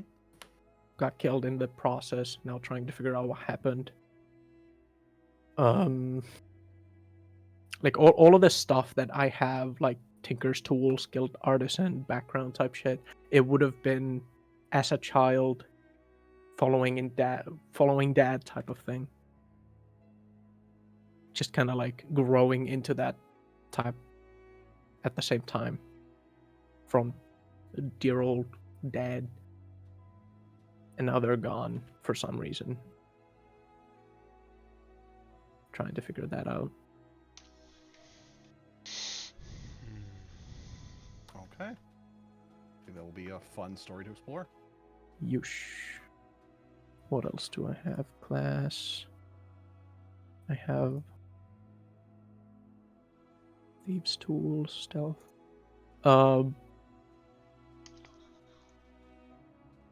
Dad would always take him hunting. Dad would have his gun and would not let me basically touch it. It was something very powerful from someone, and now it's broken and can't get it to work. It's like, it feels like it's locked somehow or something.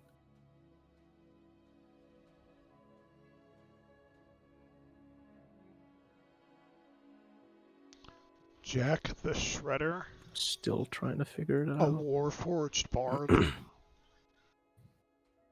Mm-hmm. Oh, that would be kind of funny. It's like a Warforged Bard without I mean, instead of an instrument, there's just a crank on its side. Wait, and there's like are you like wait? You're you doing what I think you're doing?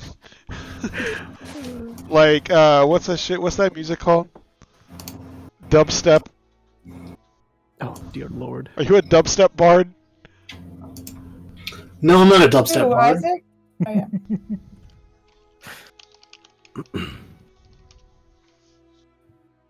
Is there anything else I can add here? What did you think I'm doing? I don't know. A Warforged Bard makes me think you're gonna make like robot noises to like make Oh. music. No, I'm not a beatboxer. Like Wait, we said that level 2, right? That's what. Wait, hold on. I could take a level of monk, and I could be a beatboxer. Wow.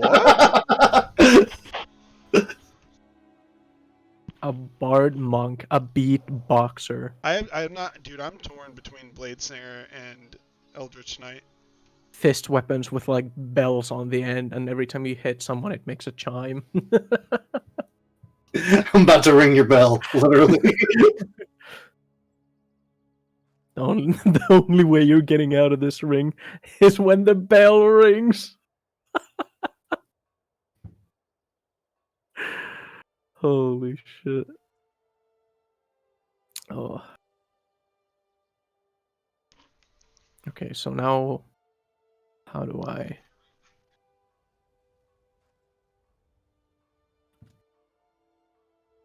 So wait, no, equipment, right?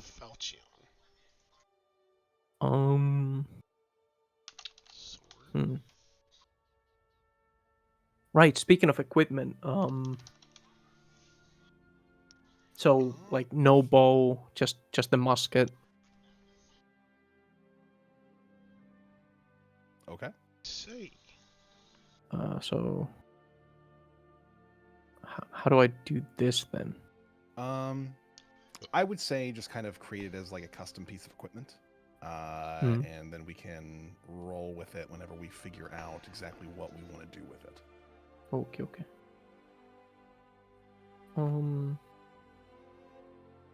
So other possessions, add items, current inventory, nothing. Rogue starting up equipment. I don't know, short sword. Keeping you moving with a full range of services, so you're ready for whatever's next. That's a job. Take that out. Another Name, pronunciation. Burglar's pack, a Dungeoneer's pack, as and in Explorer's a pack. Knife or sword of European origin. I know some people are still finishing up their characters. The CH here is pronounced like I'd a like K. to draw people's attention to the D&D chat real quick. I'm going to go ahead and post something. This is what we refer to as a story hook.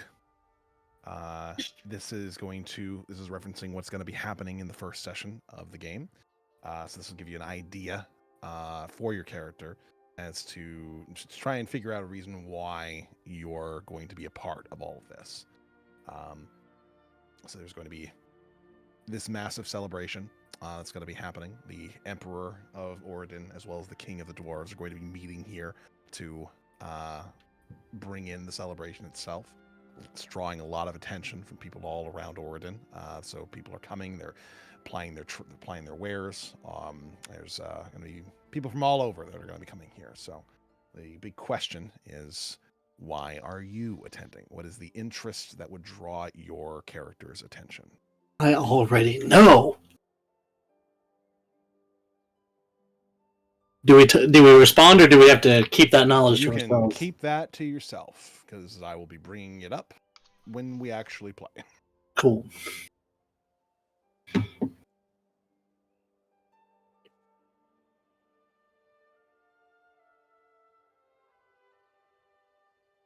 To be the battle champion.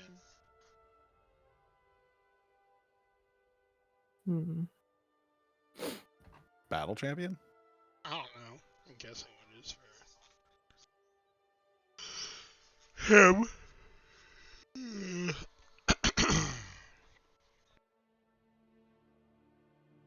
Okay. Now that I've picked out my art.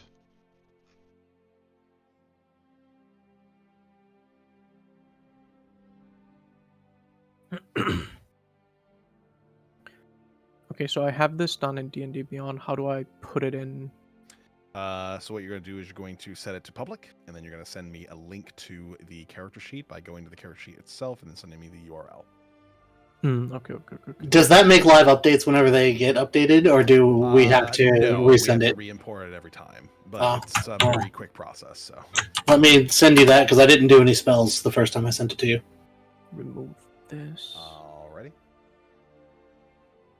Okay, so add items. Weapon.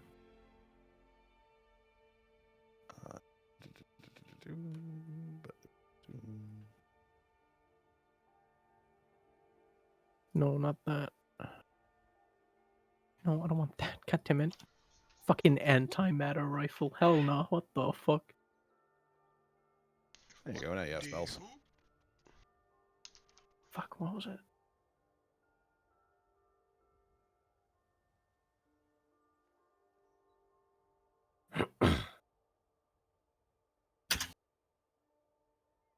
I'm just trying to make it work. Like, the fact that you are this and you're this charismatic, like, just trying to envision that in my head exactly how that works.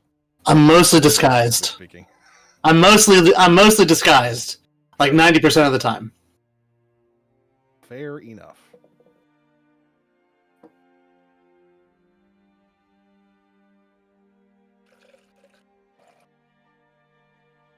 Firearms.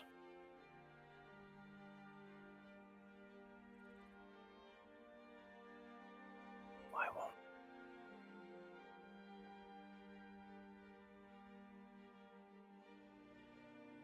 If I'm a blade singer, do I want more intelligence or dexterity? Both are necessary. Here we go. Musket. Let's do 18. Two-handed. 16. Or wait. Yeah, no, 16. Charisma. Strength. Constitution. Okay.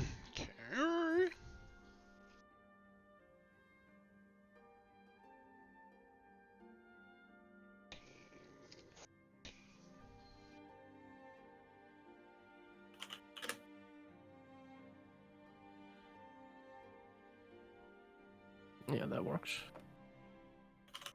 I really... Wait, where is Ninja Boy? What is he doing?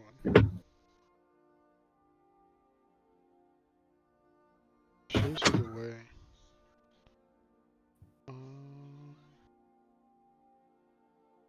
How do you want to do ammunition for the guns? There's bullets in the should be. Bullets Renaissance. There you go. Should work.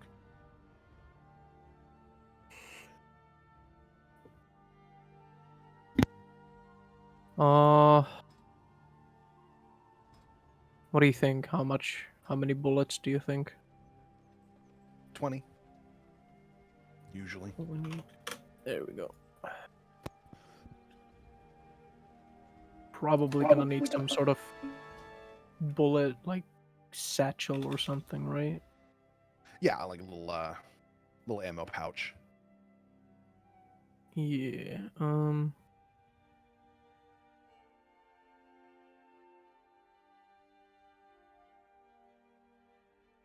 Where is?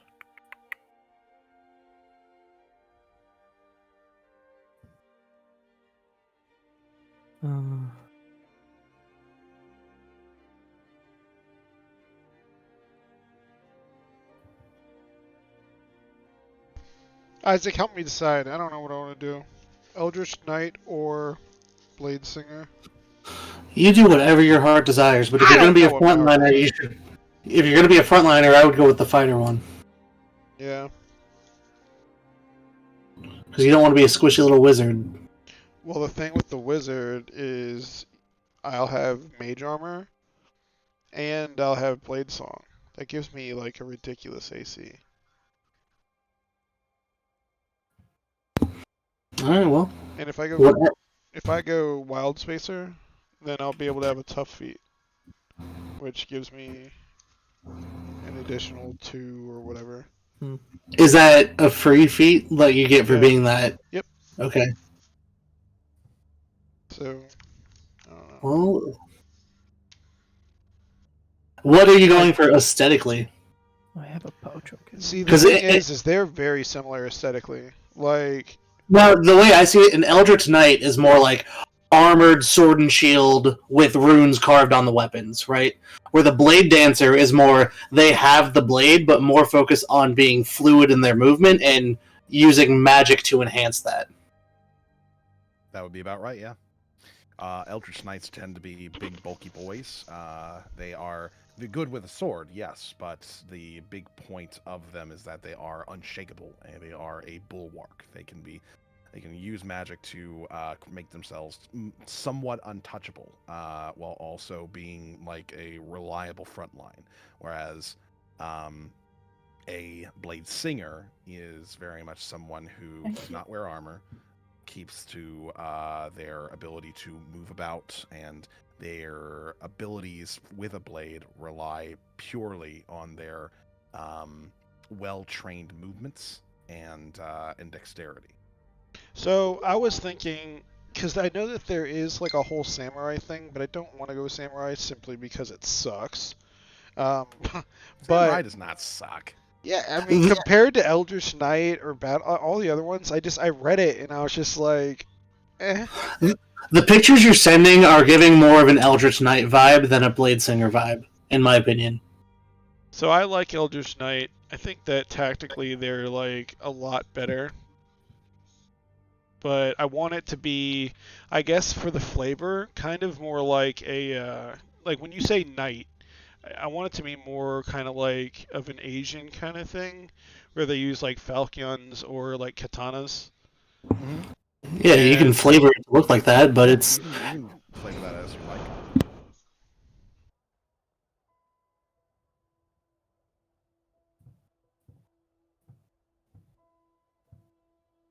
I played a you have to fighter go with a last. particular subclass just because there's a particular aesthetic you want to go for. So would I be able to make a custom background of like being a ninja or going to like ninja school? Ninja. That sounds so bad. I mean, they have like the spy or the operative. That's not the same thing. It basically is. Ninjas were trained to infiltrate. If you were trained to infiltrate, you were a spy as well. Or you could be a like criminal assassin. I don't know. Yeah, I mean, come up with something that makes sense, I would say. If you want, there is a monastery that exists in Oregon, known as the Monastery of the Open Mind. That would be a monk, generally speaking, but they do have that sort of Eastern aesthetic going for them. They do have Kensai's there, so in terms of learning how to use a weapon, they're not, strangers to that. Oh shit, I gotta come up with a name. I was gonna be an Aarakocra and I named myself Jet, but that doesn't make any sense now.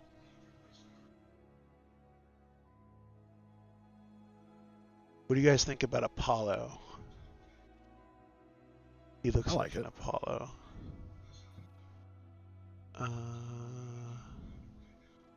A white owlet. Very knight-y. I am Arthur. Arthur?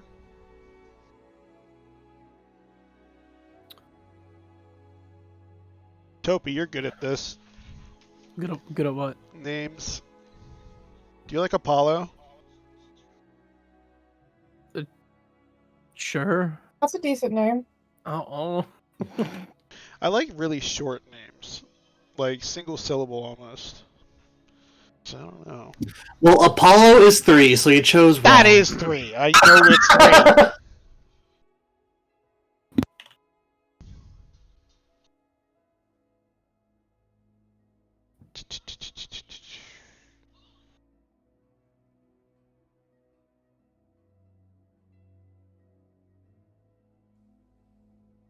Do I gotta sign in this AI thing?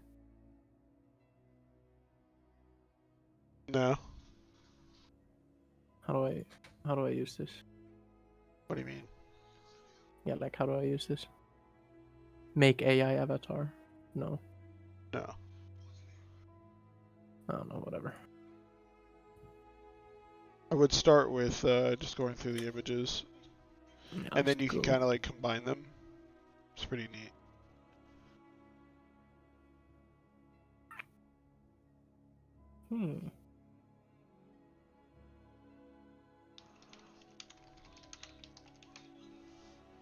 So what kind of people are Owlin usually? Because I know in the Aarakocra thing it said that they were usually like very law-abiding good. Generally speaking, yeah.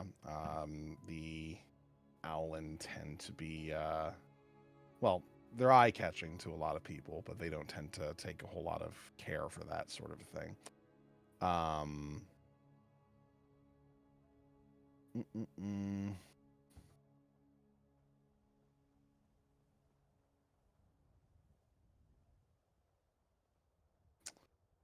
mean, not really a whole lot written about them, but they do tend to be the sort of honor-bound folk. Very similar to the notion of samurai in that aspect. Usually pretty good hunters.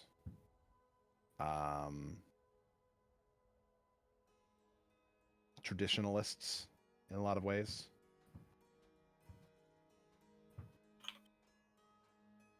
What about the name Silas?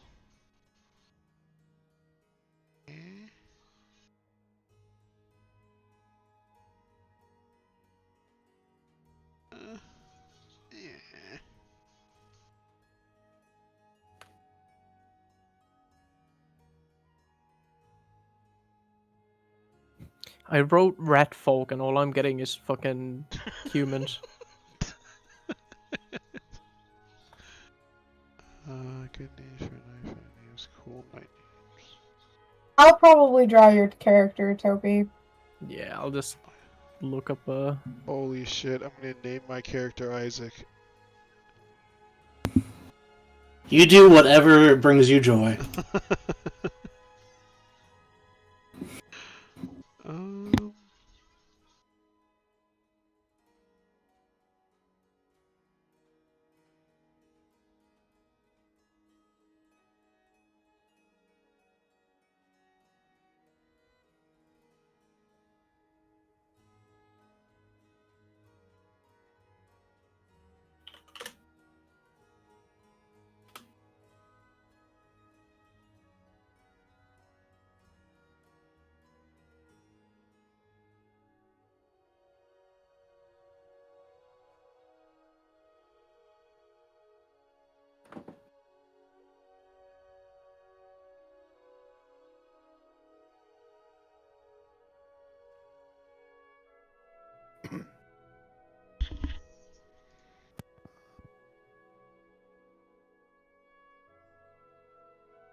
What?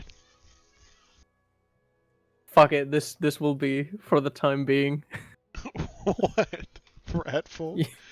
What is this No. gonna be a picture of Twitch? No, you'll see. Eventually.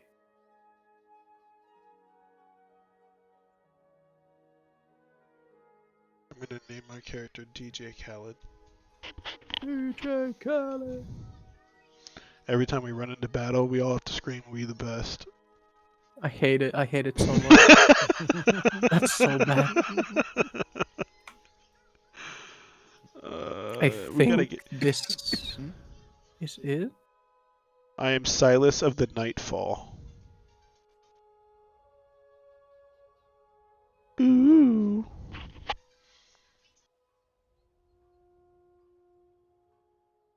Get rid of that. That's one. Alright, I'm gonna go with Silas. Sounds decent enough. Choose file. Desktop. Owlin 10. Set portrait. Sick. Oh, that didn't work. Choose portrait. Okay, other possession. Do I just like manage inventory? Apply. There we go. Wait, How do why I is that working? add Alright, whatever. custom thing? Alright, no wizard for you. Go to level 2. Proficiencies in perception and... Custom item here.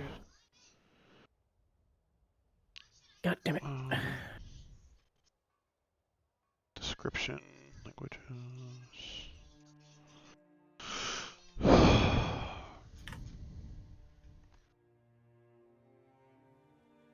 You were raised in the void. Huh? You're raised in the void of wild space, home to asteroid miners. This doesn't seem right. That's a crazy background, dude.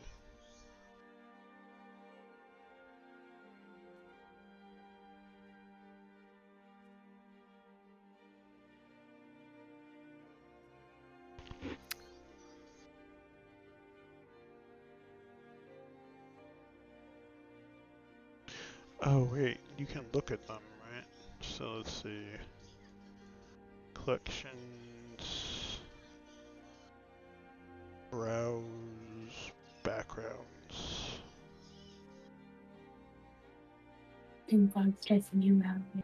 What was so funny about Isaac's character? You'll find out. Okay.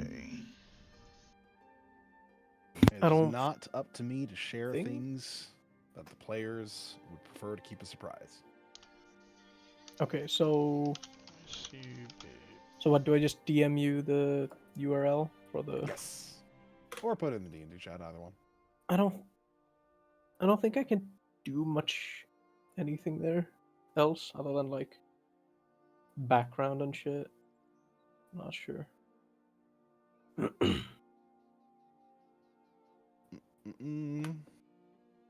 Ninja. Oh, you need to set it to public before I can import it. Ninja. Right. How do I do that? Public. Former ninja. Where do I send my character sheet? DMs or the D&D chat, either one's fine. Public. Okay, now it's public. My bad.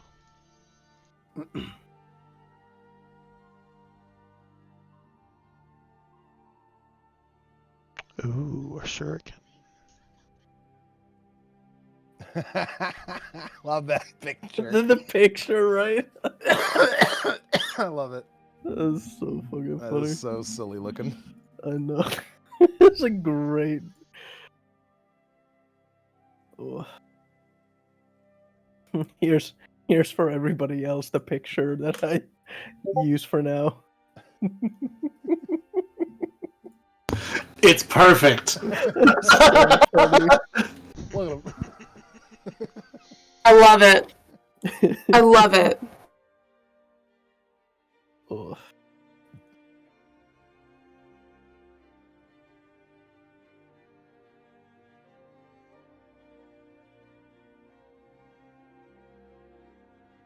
just found that and I was like, hell yes.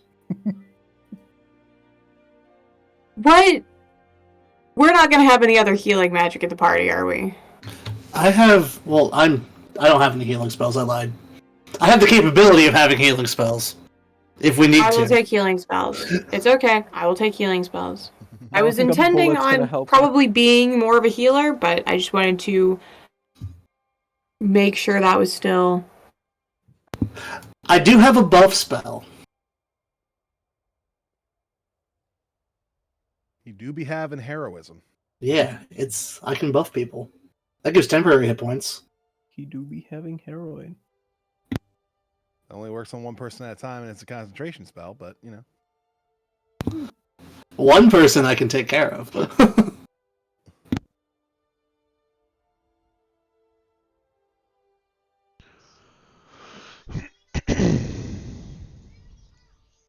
Do let me know if you have any comments or anything of the character.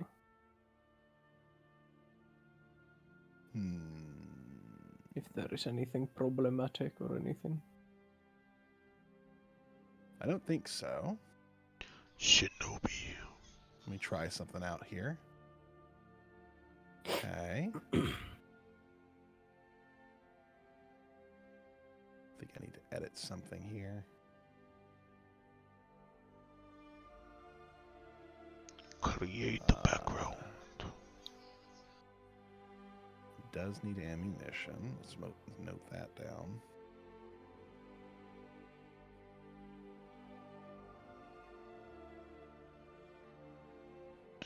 I'm trying to find damage without super ammunition simple... seems kind of level 2 and what 1d12 plus 5. That's a pretty big high damage.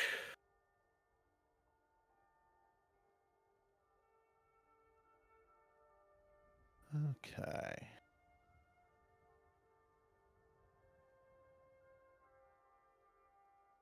Now it should work while also taking ammunition off. It does. Good stuff. Alright, that works correctly now.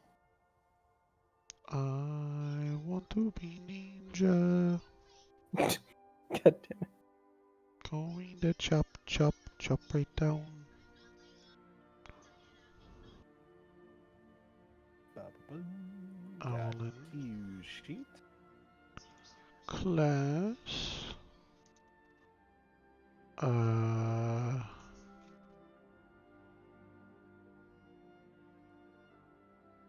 Equipment. I would like to get rid of all of it. Remove. Move. All right, good there.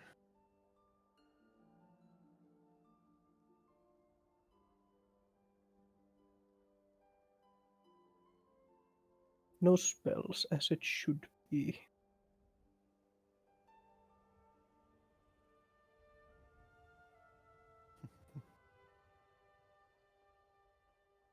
Nine charisma.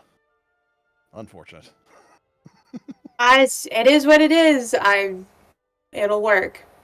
I'll make it work. That's only slightly below average to the average person, so you know, it's not the worst. Dude, these ninja backgrounds they've custom made suck ass. What the hell? I thought that would be like a very common one. What's the usual age for rat folk?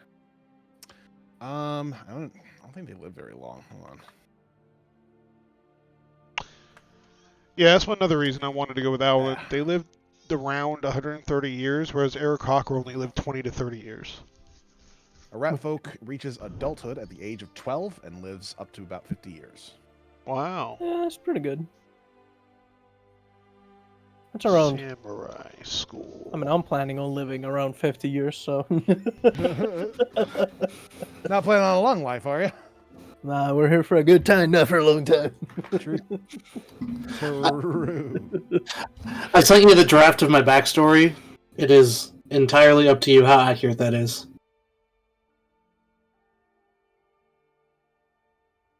fuck it, we'll make this guy 13 years old. Okay, Height. trained in a monastery high in the mountains. What's like the smallest you can go with a medium character? Like, About 4'2", I think. We'll go 4'5". Should be good. Jeez. Skin. We'll make it dark brown. Easier to blend in.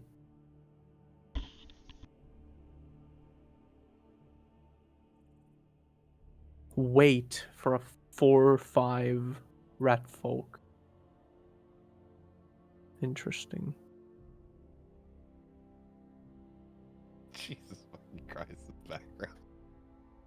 Oh wait, skin is pink, right? And the hair is dark brown. Yeah. What background? my character's background. Oh dear lord. I can't wait.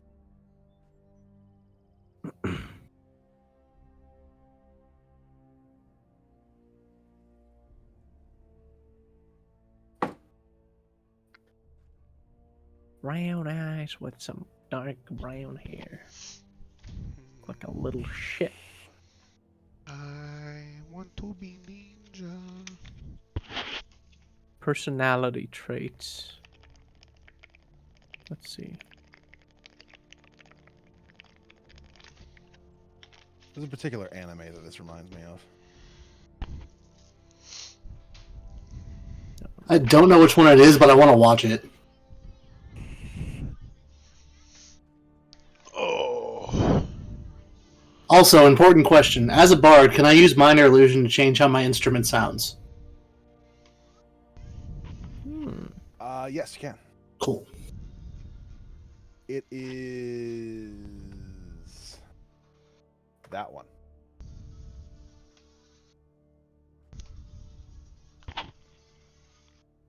I need to watch this. Is it on Crunchyroll? I don't know. It might be.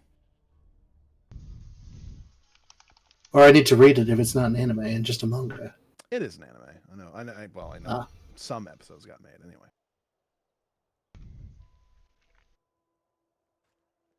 Create background.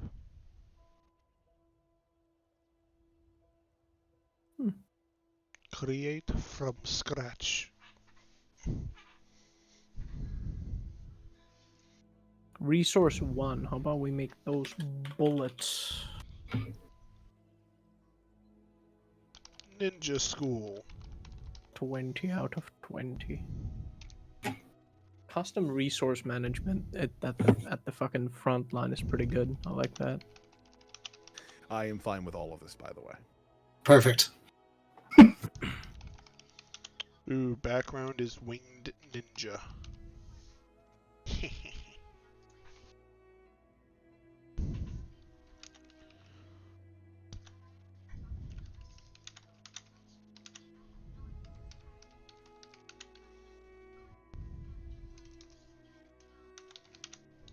Oh, you should probably put weapon proficiencies. You can take the crossbows out, and you can. Or wait, can I do that myself? I can. Crossbow out. Oh, there's no firearms in here. Special arms.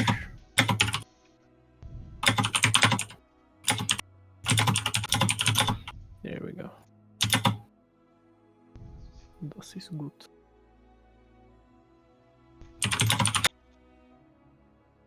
This is crazy. Crazy. Oh yeah, sorry, I'm typing. Felt like I was boxing a computer. Ding ding ding. Skill proficiencies. I'm gonna quickly run to the restroom. I'll be back. Okay.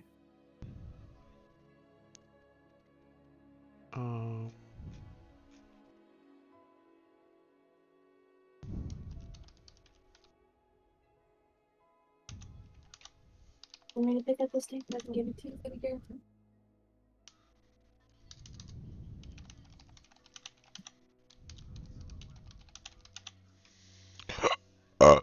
Excuse What me. would be a good name for a rat folk? Let's see. Splinter.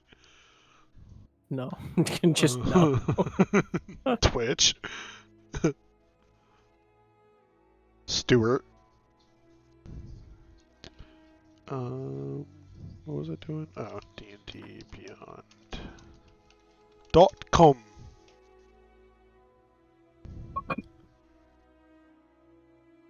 My characters, my campaigns, my characters.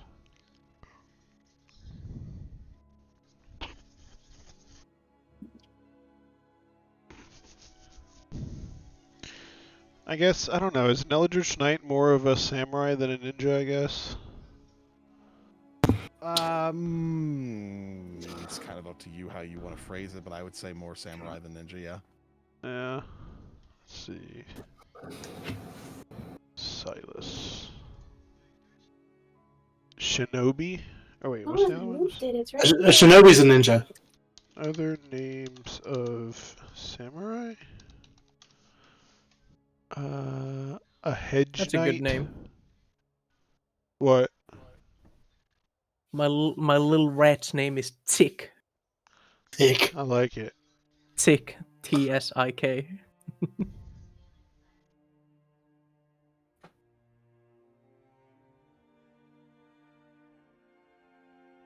If somebody has a lisp, when they call me out, they say thick. Is Tick thick? No, very much the opposite. Very much the opposite. Lanky motherfucker, like just able to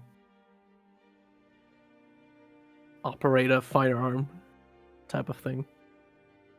Small, silent, a rogue.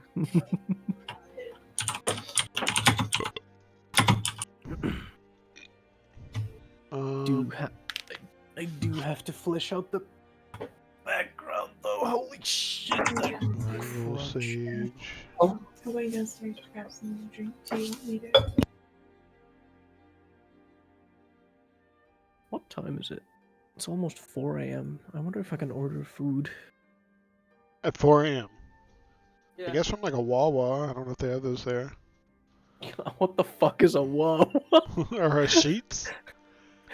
At like a gas station? I've never heard And of you get like a Wawa. Uber food or whatever?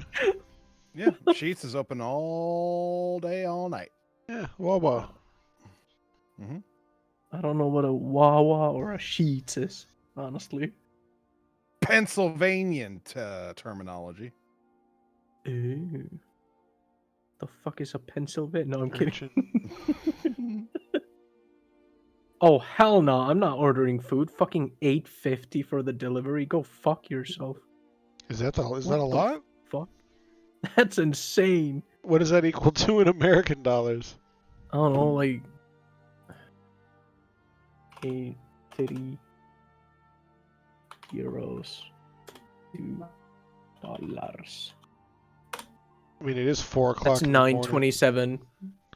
It's not horrible for 4 o'clock in the morning. That is insane for here. Usually, at 4 o'clock in the morning, I can't think of a more ridiculous time to have delivery done to your house than right now. Yeah, but still, I've never seen that big of a delivery fee.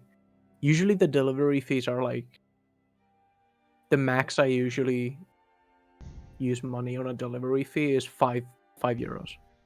That's the max on on deliveries. But were those times at 4 o'clock in the morning?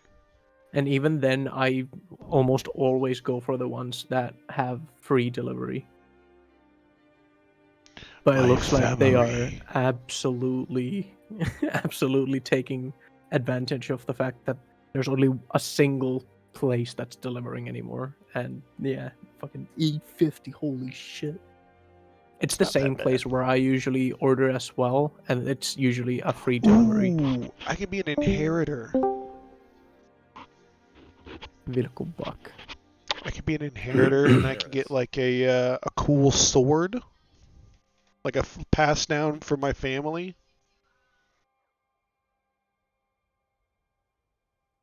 No, sounds stupid. I don't know. No, it sounds alright. just Survival and history. Dragon chess. What? Hey, Lundy. Mhm.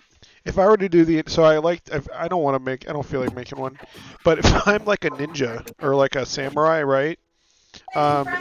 Could there be like some kind of a weapon that's passed down through my family that I now inherit?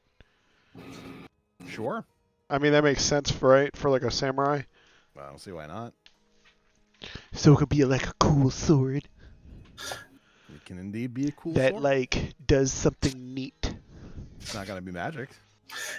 I think a cool adventure hook would be you have to earn your right to inherit the sword. What? Or perhaps he has the sword, but he has to earn the right to unlock its power. Yeah, that too. What kind of power are we talking about here? Let's look up cool swords.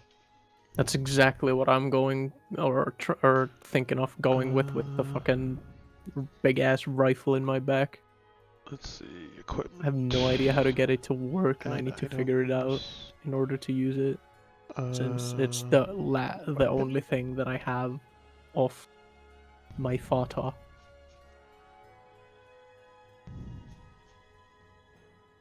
Fata was taken. Now I have his gun, and it don't fucking work. Dragon. Wait, what the fuck is a dragon wrath weapon? Sounds like something made out of dragon bones.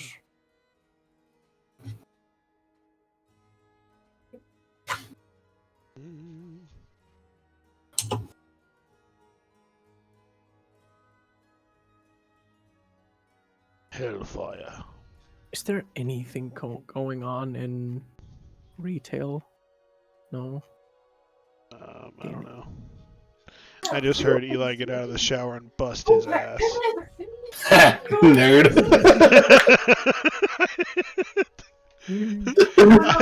I mean to like yell out, "Are you okay?" But I hear him. He's fine. He's walking around. That's so funny, because I've had that almost exact same thing happen to me.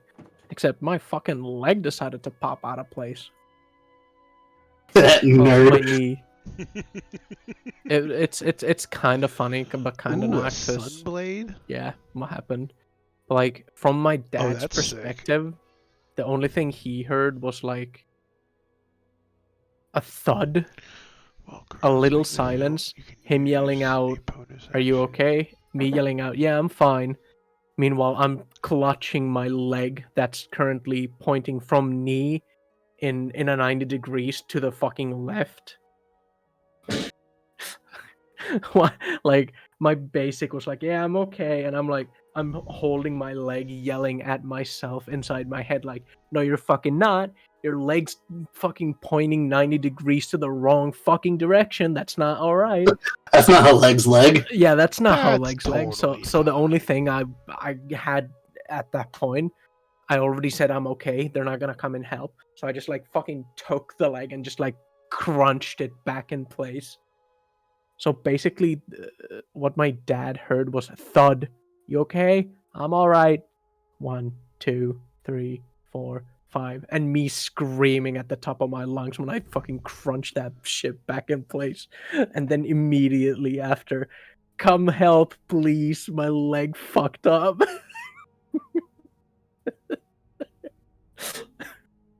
What the It's fuck so is funny this? when I think about it, but it was so not funny to look at that fucked up leg. A war pick? What the fuck is this? I'm not gonna lie, I always liked the idea of war picks. I don't know why. I just think it's cool. Nepenthe? Just pickaxes. Combat they're pickaxes that are made for combat. Yeah, I like it. I don't know. Why are there no special short swords? They're special short swords. I mean... They're probably differently named. They probably have a special name if they're special swords at that point. Yeah, no, they're all long swords. Yeah, whatever. What else can I inherit? I don't know why, but I constantly keep like checking if I have fucking Skyrim open in the background or something. It's so funny. Like I'm like, there's a dragon slayer. You can make that a short sword. There's the dancing sword. You can make that a short sword. You said a dragon slayer? Yeah. I don't know. The dancing sword sounded kind of funny. Short sword. You can make a defender sword. Make that a short sword. Flame tongue short sword, frostbrand short sword, giant slayer short sword. You can make a holy avenger short sword. You can make a luck blade short sword. A 9 lives stealer short sword. Sword of life stealing short sword. Short sword of sharpness. Short sword of wounding. If the sword is on your person, you can call on its luck. Short sword of warning. You must use the second roll. What the... Dude, this sword is retarded. Hellfire short sword. There's a short sword that gives you the... You can use the spell Wish. Isn't that a 9th level wizard spell? There's a reason why that's a legendary sword. What? A defender? Isn't there also a fucking sword that basically lets you cast Wish more than once? Ooh, 9 lives stealer. Yeah. Dude, the 9 lives stealer short sword would be perfect for a tabaxi. True. Fucking luck sword. The sword is... I heard somebody accidentally gave a luck sword to a level 3 player. I kind of like the 9 lives stealer short sword. Is that doable? It just has to like unlock its powers over time, like different levels. Yeah. It sounds neat. An evolving weapon? That's fucking awesome. What is a I've been what the dude? There's a polymorph blade. Dude, dude, look at this list of shit. Turns him into a T-Rex, a giant ape. What the fuck? A giant ape. An elephant, a giant scorpion, a rhino, a polar bear. Like, all these things. It can turn someone into a T-Rex. I've had people... Polymorph is a very popular spell, just generally speaking, when people have access to it. I've got my Wednesday D&D group right now. They just used Polymorph twice to A, turn someone into a giant T-Rex, as well as B, turn someone else into a giant ape so that they could smash the boss that they were fighting. So they've been having fun with that. Oh, hell yeah. Giant ape smash! Ape smash.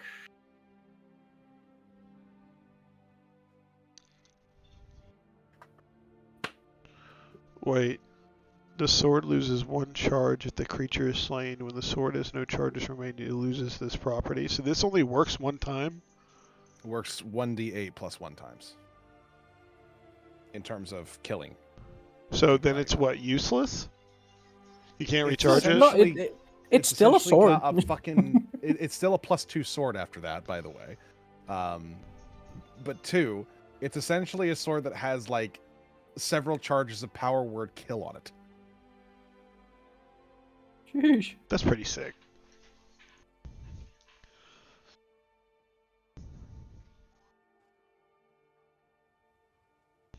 Blade of the Medusa.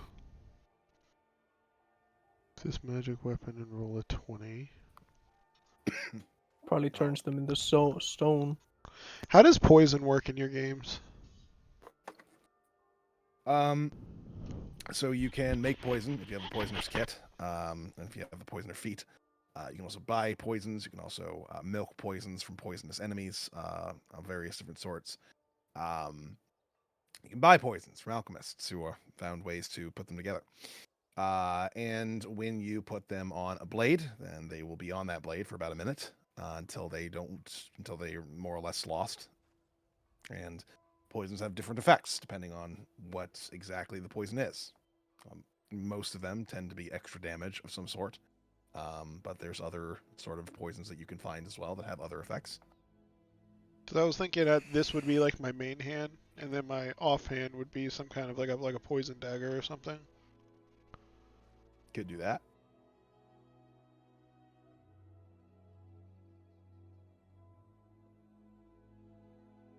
And I want it to be the 9 Lives Stealer Katana. You're so fucking edgy. Why is that edgy? 9 I want lives. it to be a katana.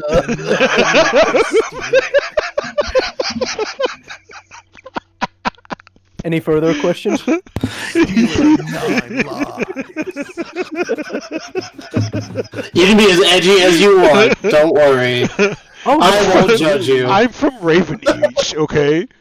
Oh no, I'm not gonna fucking judge you. I'm a fucking rat with daddy issues with a big ass rifle strapped to my back. That's also edgy, but like, it's just funny. And given this character, there's more edge to go around. It seems. How is that edgy? Fucking. What? Not. What is? more- Why are you laughing so much at that? What? You're not self-aware enough to know how edgy you are. Oh, it's one of the edgiest things I hear, and then you ask, "How's that edgy?" Add item. Oh, that's funny. I like that. So Well, do since you the, want this inheritor thing to be on me, or do you want it to be something we have to Yeah, go through it can to be get? on you. It can be on you. It just Okay. wouldn't be. It just wouldn't have its It would just- powers yet. Yeah, you just Yeah. negate like all the extra things it does. I guess that's Yeah. all. Like what it does is kind of like you have to do it, so it's not like integrated. Well, there's still the +2 bonus to it. So I would put a normal version of the sword in your inventory, so that you can do your attack rolls easily. I figure out what are you doing? Yeah. Otherwise, I'm gonna have to do a whole shit ton of editing. So what I Yeah. would say is to Yes, make it a yes, normal I know. katana at first, and then over I time know. we'll start adding more properties to it. Okay. What is the 9 lives stealer I basically katana? just have a custom item that just says father's rifle. That is the main sword of a samurai, right? A katana. Generally, In anime, yes. Yeah. What sword do In real life, no. samurai use the most? Falcon? Like a two or Falchion. it says wait. Katana? Falchion. How do you say it? In real life, the weapon they use most was the bow. Wakizashi. Yeah. Or a wakizashi. Yep. well, Whatever. I want it to be a katana. Alright. Go ahead. So let's go back to my inhabitor.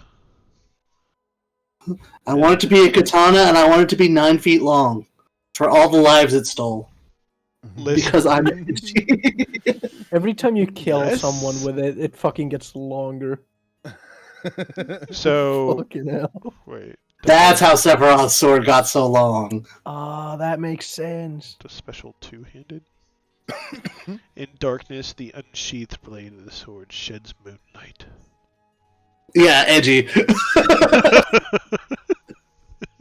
This seems pointless. This sword actually seems really gay.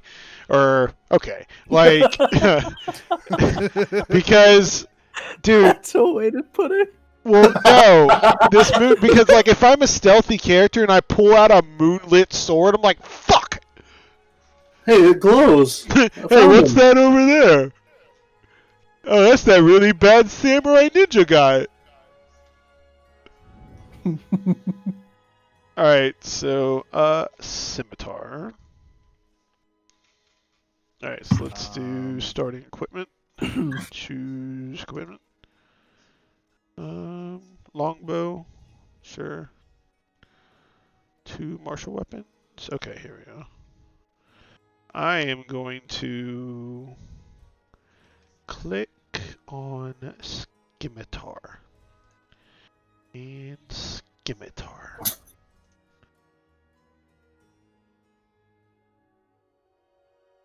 Or actually a short sword and a scimitar. Because it is beneficial for like one sword to be different, right? So you have slashing and piercing. That is beneficial for different things. Sometimes yes. Some How things are often does that? resistant to Because very I different was reading that it's good to have like a bashing weapon against skeletons, and like a piercing weapon doesn't do good against them. I mean, that used to be a thing for sure in like third edition. It's still a thing. It's still a Is thing it? because I think skeletons are actually vulnerable, generally speaking, to like bludgeoning weapons. So you do like double damage. And I think there's other sorts of types of creatures that various different types of damage types are good or bad against. It's not super common for sure. The only thing that like comes up off the top of my head in terms of things that are resistant to one type of weapon attack but not others is oozes and all the various different types of oozes. What do you use against that? Fire? I'm pretty sure bludgeoning. Interesting. If you try to slice them, they just split and turn into more oozes. What is that? A war? Wait, because it has to be light, right? What is that for? Regular like hammer, or like a mace.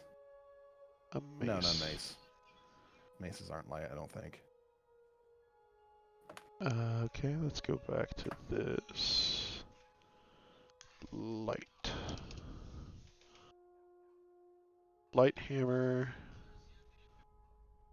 It says the normal. Wait, no. Oh, it's because it's a light bringer. Yeah, I guess a hammer. That seems kind of lame. Up to you. I'm gonna post something here in the D&D chat. It is essentially the way the startplaying.games works. I post up our next session when it's set for, and everyone joins that so that it's all set to go.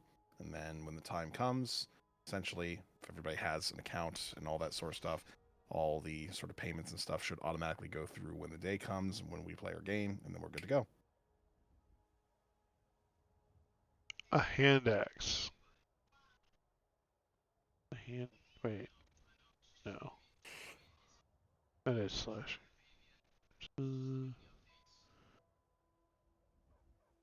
Wait. Spear, trident, war pick, warhammer. No.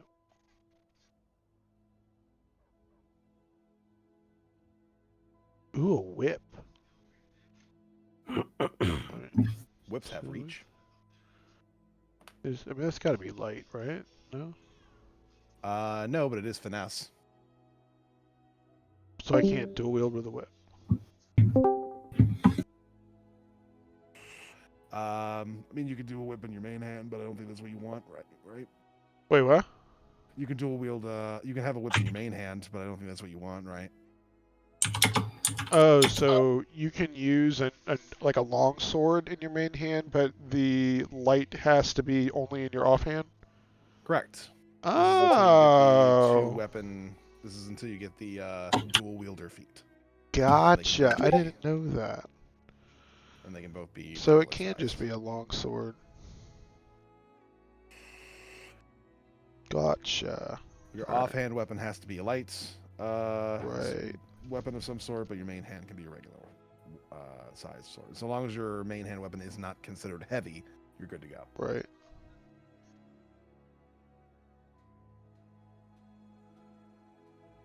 And then your offhand can be normal when you get the dual wielder feat, if you ever go for that.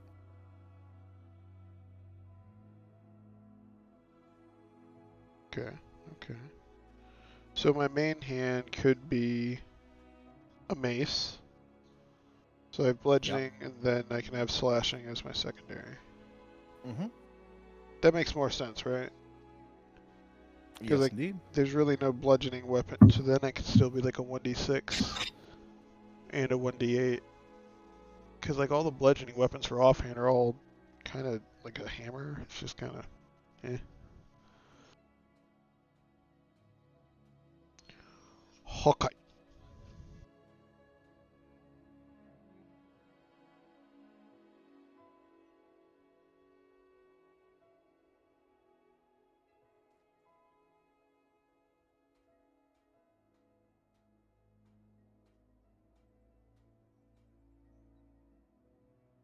Can I flavor my dagger to be a series of really sharp finger picks?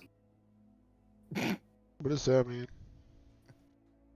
So instead of fighting with a dagger, Yes, you may. I have finger picks that I pick my guitar with, but they're sharp and I can cut people with them. That's gonna have to be a very big finger pick, right? No, it's 5 small ones.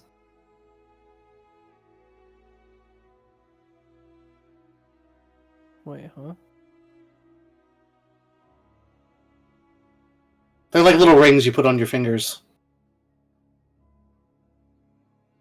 Oh wait, no, they're okay. Never mind. I gotcha. I was thinking of a basic guitar pick.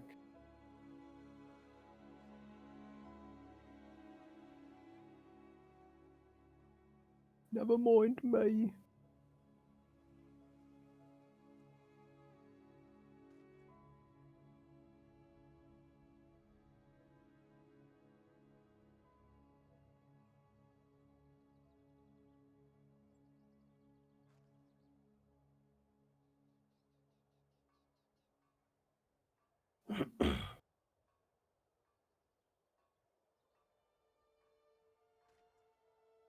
What's a morning star?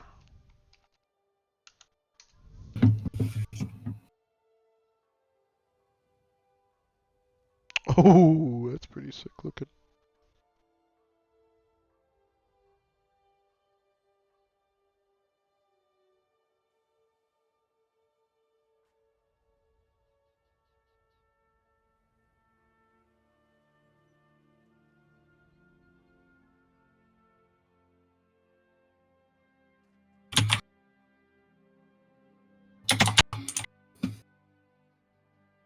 A sickle is light?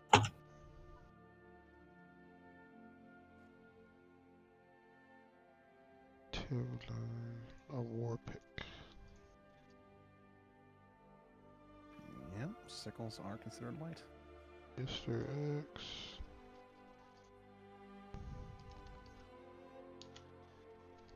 Oh, Hippo. How are we gonna do the payment thing, by the way?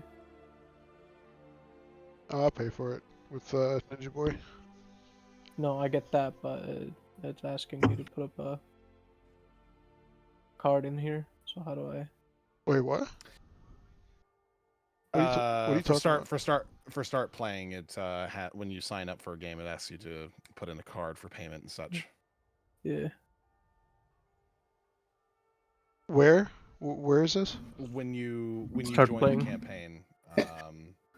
I think only Hippo signs up for it and puts the number of players equal to 5, or Hippo puts in like 3 and Ninja Boy puts in 2, or however you guys want to split that. But I don't think all of us need to sign up for it.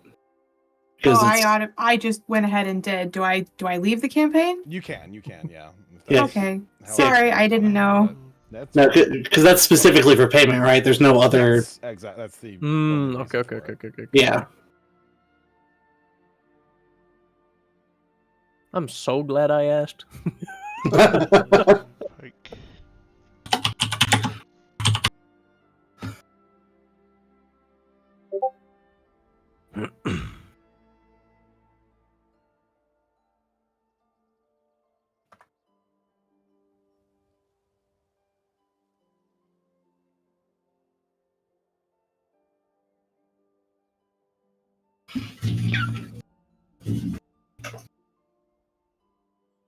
Oh.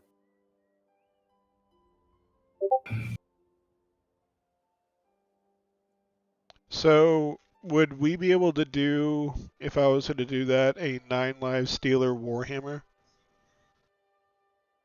And basically pretty just sure those are supposed to be swords. Let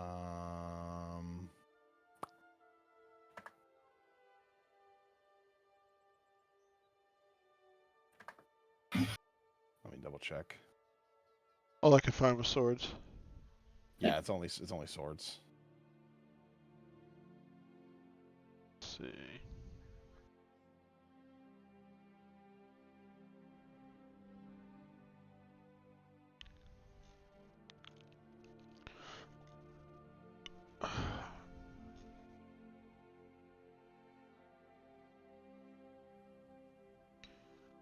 You're a raper.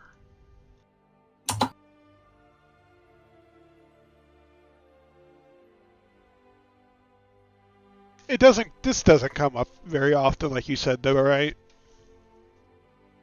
No, not normally, no. Okay. I'm not going to worry about it then. There's skeletons and stuff. I am an Eldritch Knight. I have other things.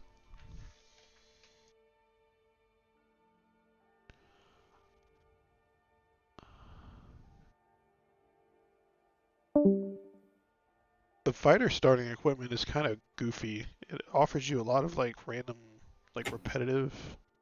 You fucking died. Unfortunate. Light crossbow. Let's hope that's been a sign of things to come. Yeah. Hey. Welcome back.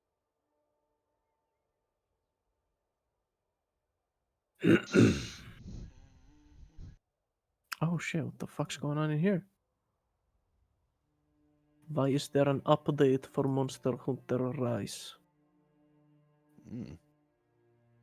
Because they managed to fix some bugs? And they want to spread that to the world? No, yeah, probably, but there's like no information about it, is what I mean. It's a secret bug they didn't want to tell anybody about. Man.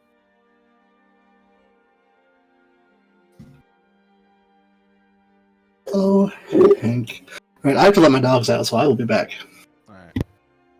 Alternatively, if you don't want to deal with the start.playing nonsense, then payments can go directly to my PayPal or Venmo or whatever you have. That works better. Sounds good. So, formerly tattoo. Yeah, boy.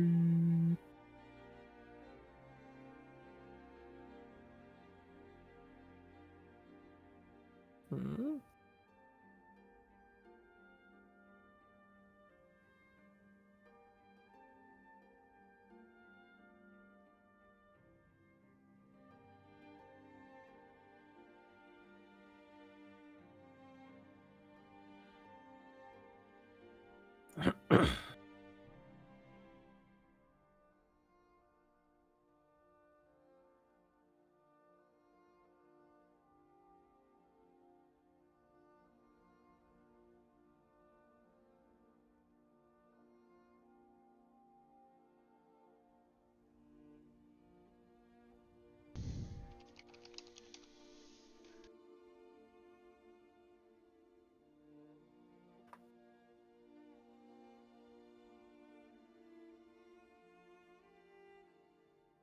Backpack, bedroll. Kite? Right, chainmail? I keep thinking about fucking WoW. Habitat.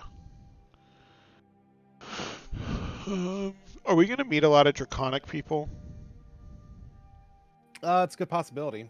Kobolds, lizard folk, people who are able to communicate in Draconic because it's the language of magic. Things like that. Anything is possible in Dungeons and Dragons. Actually, after what happened last time, I kind of want to pick Sylvan. Language of the Fae. we ran into it a lot, and I never understood what any of them were talking about. I run Fae heavy campaigns, but not everybody does. Hey, the Fae are fun. I agree. I fucking love the Fae. They're so cool. I'm an owl that speaks Draconic. The fuck did you just say? And Abyssal. Why not? Yes. Language of demons. Yes, the two more common ones to know. I don't know which ones are common or not. Like, what are the more common ones? I'm assuming Sylvan. Well, Sylvan for Fae folk, which there's so many of those. Draconic for any dragonkin type creatures out there. Like I said, kobold, lizard folk. Orcish, obviously, for orcs. Giant for basically any giant kin. That includes Goliath, by the by. Ogres, hill giants, and all the rest of the giants. Obviously, abyssal, celestial, infernal, those are all obvious. Wouldn't say any of them are particularly common.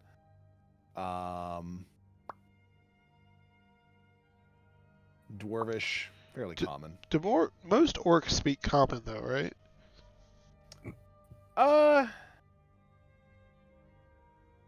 Some of them do. I'm going Draconic and Sylvan. Okay. It seems, I don't know. This is Silas, abilities, class, proficiencies. Inheritor. Let's see. Acrobatics. You should send me references for when you watch your boy on it. I feel like if I'm gonna be a flying, I mean, would you consider like doing moves while in the air and like sword fighting acrobatics? Like if I want to like, do something. Yeah, I'd say so. Okay. I'd say any sort of like aerial maneuverability and such would be an acrobatics check. So let's see, have insight or acrobatics? I have returned. Which one is insight? Is that wisdom? Yep.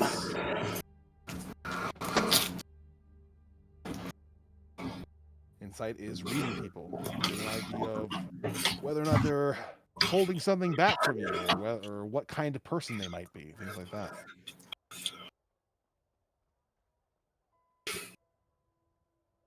Okay, I think I'm done.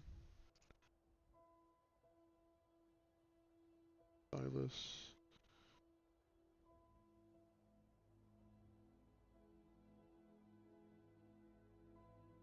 Character details, alignment. Yeah. Chaotic good, I feel like, is what we all usually do, right? Alignment's a myth. I don't do alignments. No? Nope. Faith, none. Lifestyle. That actually, Faith, talking about Faith, what god would my character worship? Do you have a particular one in mind? If you've already met up with the dwarves and you've learned from them and such, I would say it would be Thormodin. He is Thormodin the Hammerer. He is the god of craftsmanship.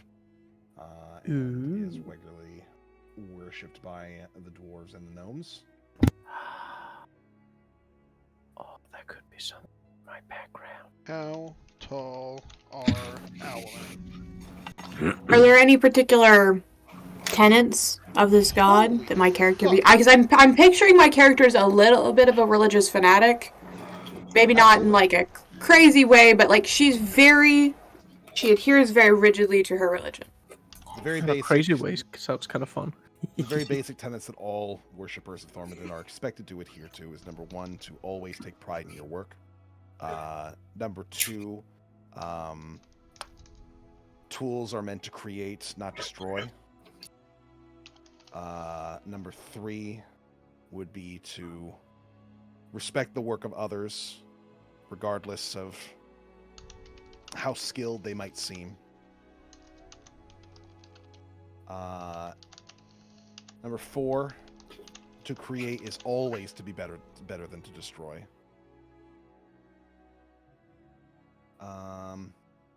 And number 5, perfection is in the eye of the beholder. All right.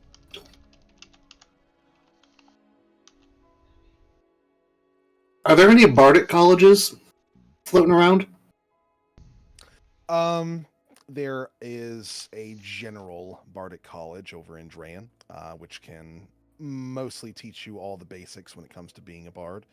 They kind of give you the freedom to explore all the various different types of barding that might exist. Whether it be glamour, eloquence, creation, lore, all those sorts of things. They kind of just give you the basics, and then you learn from there. How do I make this public? In the manage character, go to the home, where you chose like what's core content and whatnot that you can have. All the way at the bottom. Okay. And I link it, just view character sheet, and then just link you the IRL, or the URL? Correct.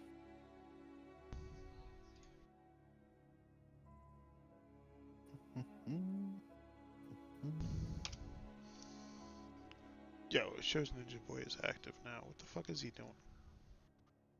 What the fuck is he doing?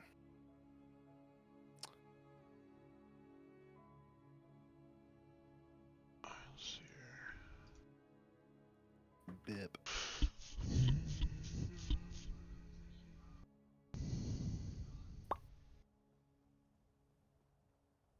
Alrighty. Only character that still needs made is ninjas. You can work on that throughout the week. 2 weeks, anyway.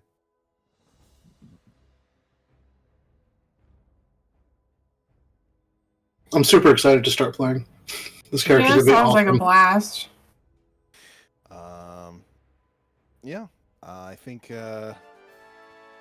outside of Ninja's character needing to be made and some images to be drawn at some particular point, we are more or less good here to get started.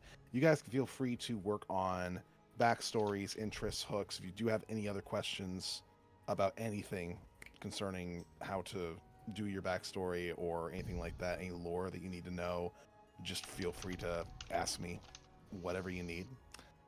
But outside of that, I think we are good with session 0 here. The ninja just died at the start and never came back. Yeah, well, is what it is. He will get the belt. But yeah, I think we're good here for today. I am going to grab some dinner. Cool. I will see you guys on, I believe it is the 4th of February. Yep. That's when we get started. That is correct. Sweet. All right, Daddy. Yep. Take care. Have a good one, man. I'll see you guys then. Stay safe.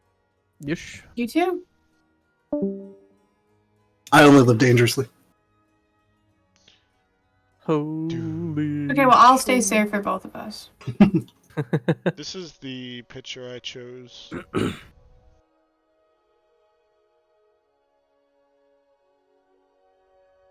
Dude, I'm excited to play Tick. Dude, I'm hanging out with a bunch of furries. And a Goliath chick. I'm not a furry. I was gonna say, I'm not a hear- furry. For once, I'm not a furry. I don't want to hear that from an NP3 sex toy. I'm a feathery. Hey now. Bro. You do got a point, though. Ninja's on his fucking level 7 orc right now. Oh my Tell god. Ninja to get his ass in here and make a character. What the fuck is he doing? What is he doing? Tell Ninja he's a hoe. What? Everyone message him. Like, what the fuck is happening right now? He doesn't take messages from people who aren't his friends. This is this same thing happened at the beginning of Q's thing. Maybe he has his shit figured out. I don't know. That's fucking weird. You a hoe.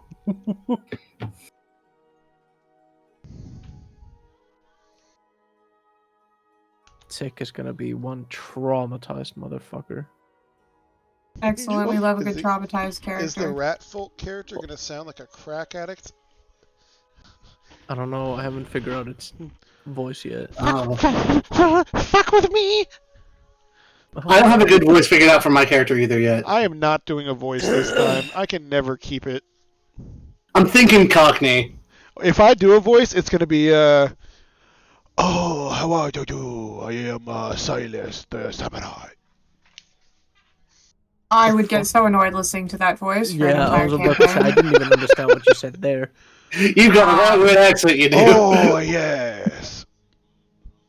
I am a hello, Japanese. welcome to Shitty Walk. Would you like to South share some Park. noodle with me?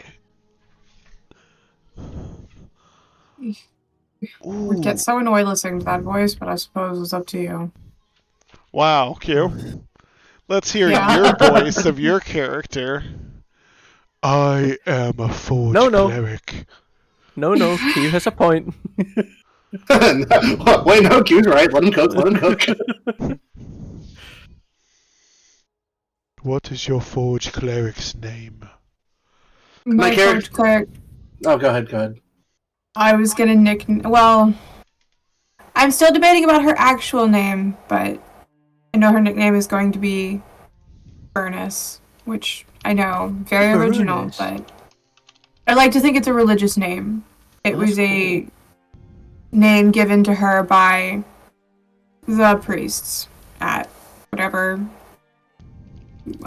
church she worshipped at, as a sign of like you have passed a certain level of understanding of the doctrines of the faith, and here is your given. You are name now called in the Forge. church. Like how Catholics have a second middle name. She just goes by it because she's very religious.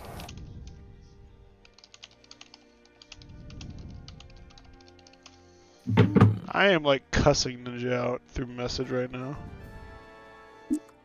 My character's gonna have the fun gimmick of asking Are you ready for random this? out-of-pocket Are questions. you all ready for this conversation? I said, what the fuck? And he said, what happened? And I was like, what are you doing? And he said, I got bad gas.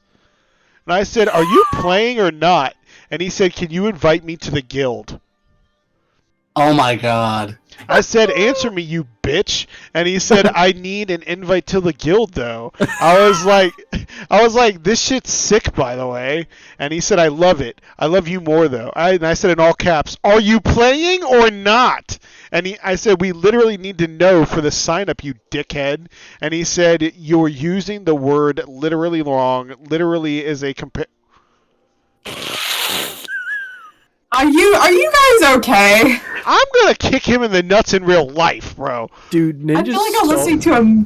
Ninja is trolling you Oh hard, my and God. it's so funny. Yeah, but seriously, what is he doing? I don't He's know. leveling a level 7 orc. He's waiting for an invite to the guild, Hippo. No, like, I need to know if he's playing or not. Why the fuck is he doing this? We've been talking about this shit all week, and what the fuck just happened? Immediately when it like starts, it's like, tip. What the? I don't know. Ninja's always been kind of a, I'm here, I'm not here kind of person. I feel like. Oh. I want all of you to message him very aggressive and violent messages. I'm not going to message him very violent messages. I want you to would message him telling him that you are going to find him, cut off his leg, and beat the shit out of him with it.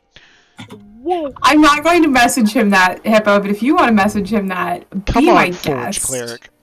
He won't take messages from me because we're not friends. Wow. Y'all have been saying that for a year now. Because it's true. It hadn't changed.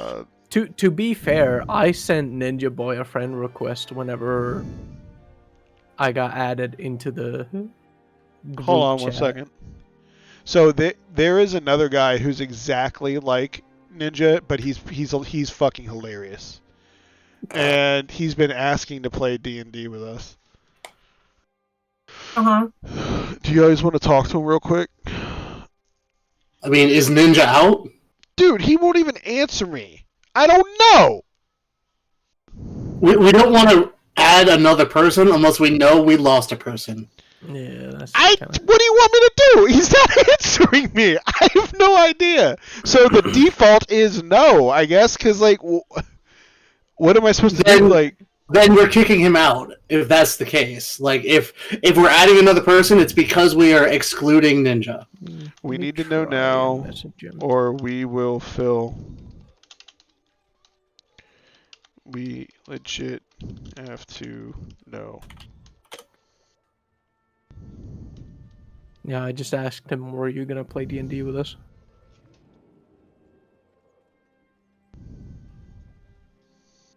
Q's gonna send him a thing saying, I really, really miss playing with you, Ninja.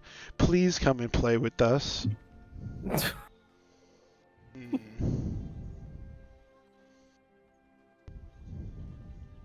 And also, what does that do to the financial situation? Do you know what he responded with? True. I need to know who you are filling with. I need to see their application for approval. Huh?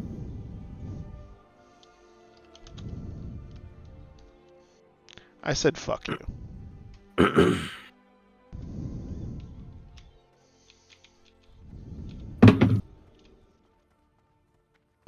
Holy shit. Here, hold on 1 second.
Welcome back.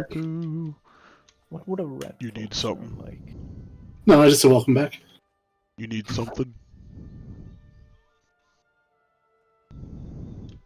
So the guy that I was thinking, he keeps asking, when me and Ninja would talk about it, he was like, oh man, I want to fucking play. But he does like the voices of like all the WoW tunes, like identical. Like I can't tell the difference. You need something? Should I make a Mickey Mouse voice for Tick? Yes! Yeah, on crack. Oh my god. Tick's fucking shit on this. We need Toglin back! Oh, we need the Toglin voice! Fucking Toglin.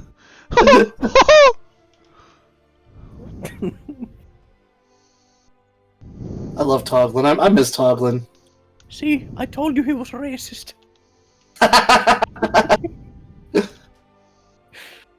Ugh. Toglin was fucking great. I have no idea where I was going with that character. It was such a fucking out of nowhere character.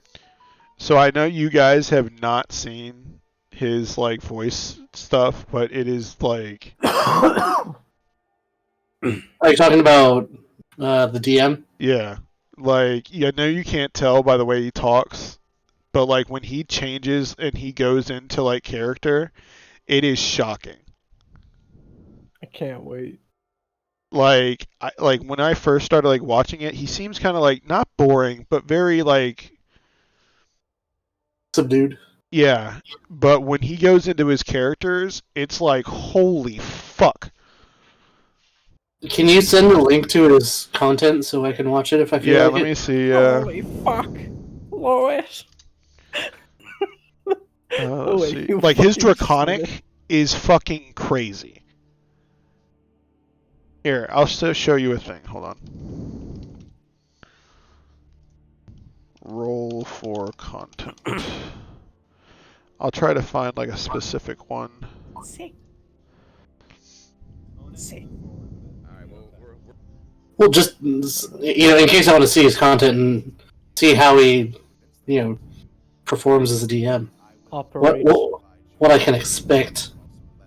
What makes him tick? Know that I have sent you. This sounds great. Is this? I thought. All right. That. I'm drawing my character's hair, Isaac, and I'm realizing I missed drawing Valente. Right corner of the map. He's a fun one to draw. You could always draw Valente again. I could. I should. Maybe I will. Maybe I'll finish this and sketch Valente for a bit. And then I just need to give you permission to use it, and then you're good to go. Okay. So, Brown Bear. I sent you that Hero Forge reference. I don't really have any other references. That's fine. I can work with it. Perhaps not As long as I have something to work with. Yeah. This is why I have the ego. This is why I'm the superior breed, and all humans are subspecies to me. You are barking right now. Baron von Scheckelstein, it is your turn. I'll cast my spell on skeleton to most north quadrants. Right.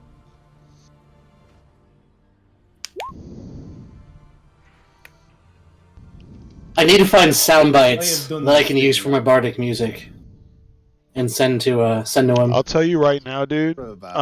He can sing very well, and in one of the things, there was a guy named Flim Flam who was like a rock and roll star that went around like battling other people, and he literally is going to probably sing against you and like have a battle. And when I watched it, he's a really good singer, and he sings like in accents and everything. Want to say something? Yeah, I'm not that good. With my character. It was so funny because like these are all huge streamers, right? So then they all heard like Lundy sing, and all the other streamers were like, okay, Will, let's hear your shit. Let's hear it. Everybody was just laughing the whole time because it was like, what is he gonna do against this? Yes, somewhat, yes. Here's the first episode of like Roll for Content, but it's not until like the 4th or 5th episode. For example, there was a barbarian trainer, which I think is like the best character I've ever seen in any D&D. Where'd you post it? And he was the Great Alphonse. Looking at you, oh my god! Extremely worried, and then looking Here, at her child as if she's trying to mentally. I just posted. Oh, I guess I was gonna say just post it in chat, but. Human females have such pathetic sized breasts. You see it? Yeah, I got it. In my land, the Dragonborn. I'll watch it at some point. Each breast weighs 50 pounds apiece. I just don't understand. Let me see if I can find the.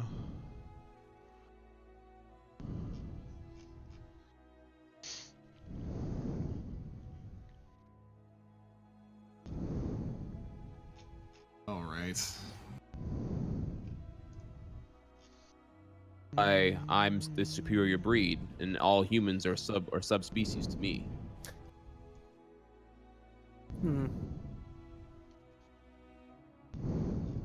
Trying to figure out a voice for Tick. Rolled a It's a natural. lot harder than I thought. You don't have advantage on your athletic. this because it's like it's me and Noname. Oh, Don't.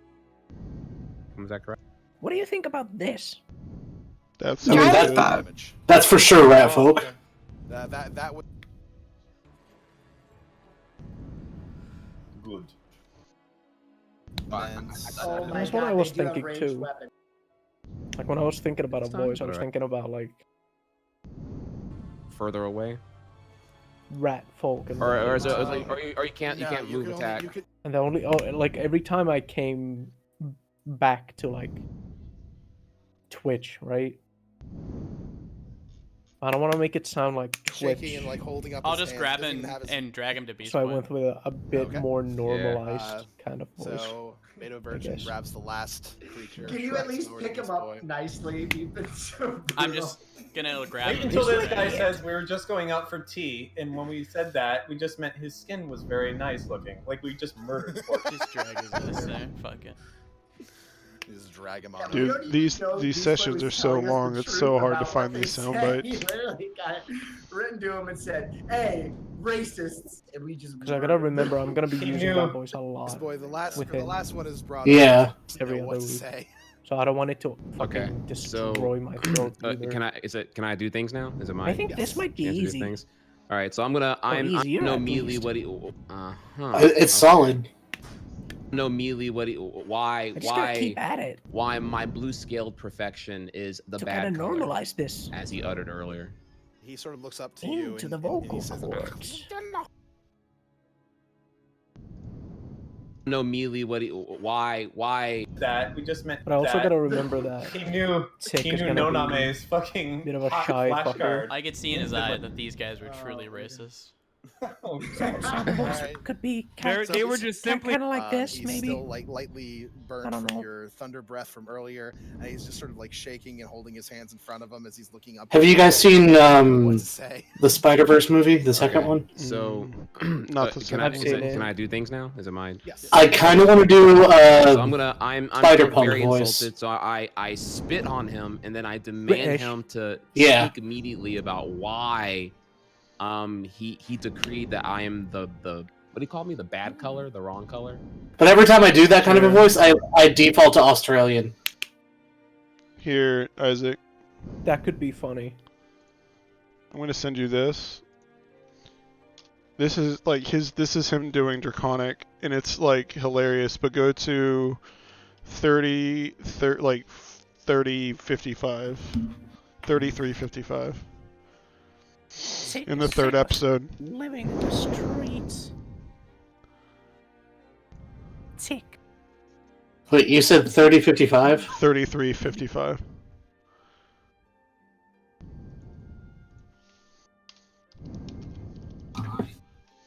There's like a conversation that he does with him.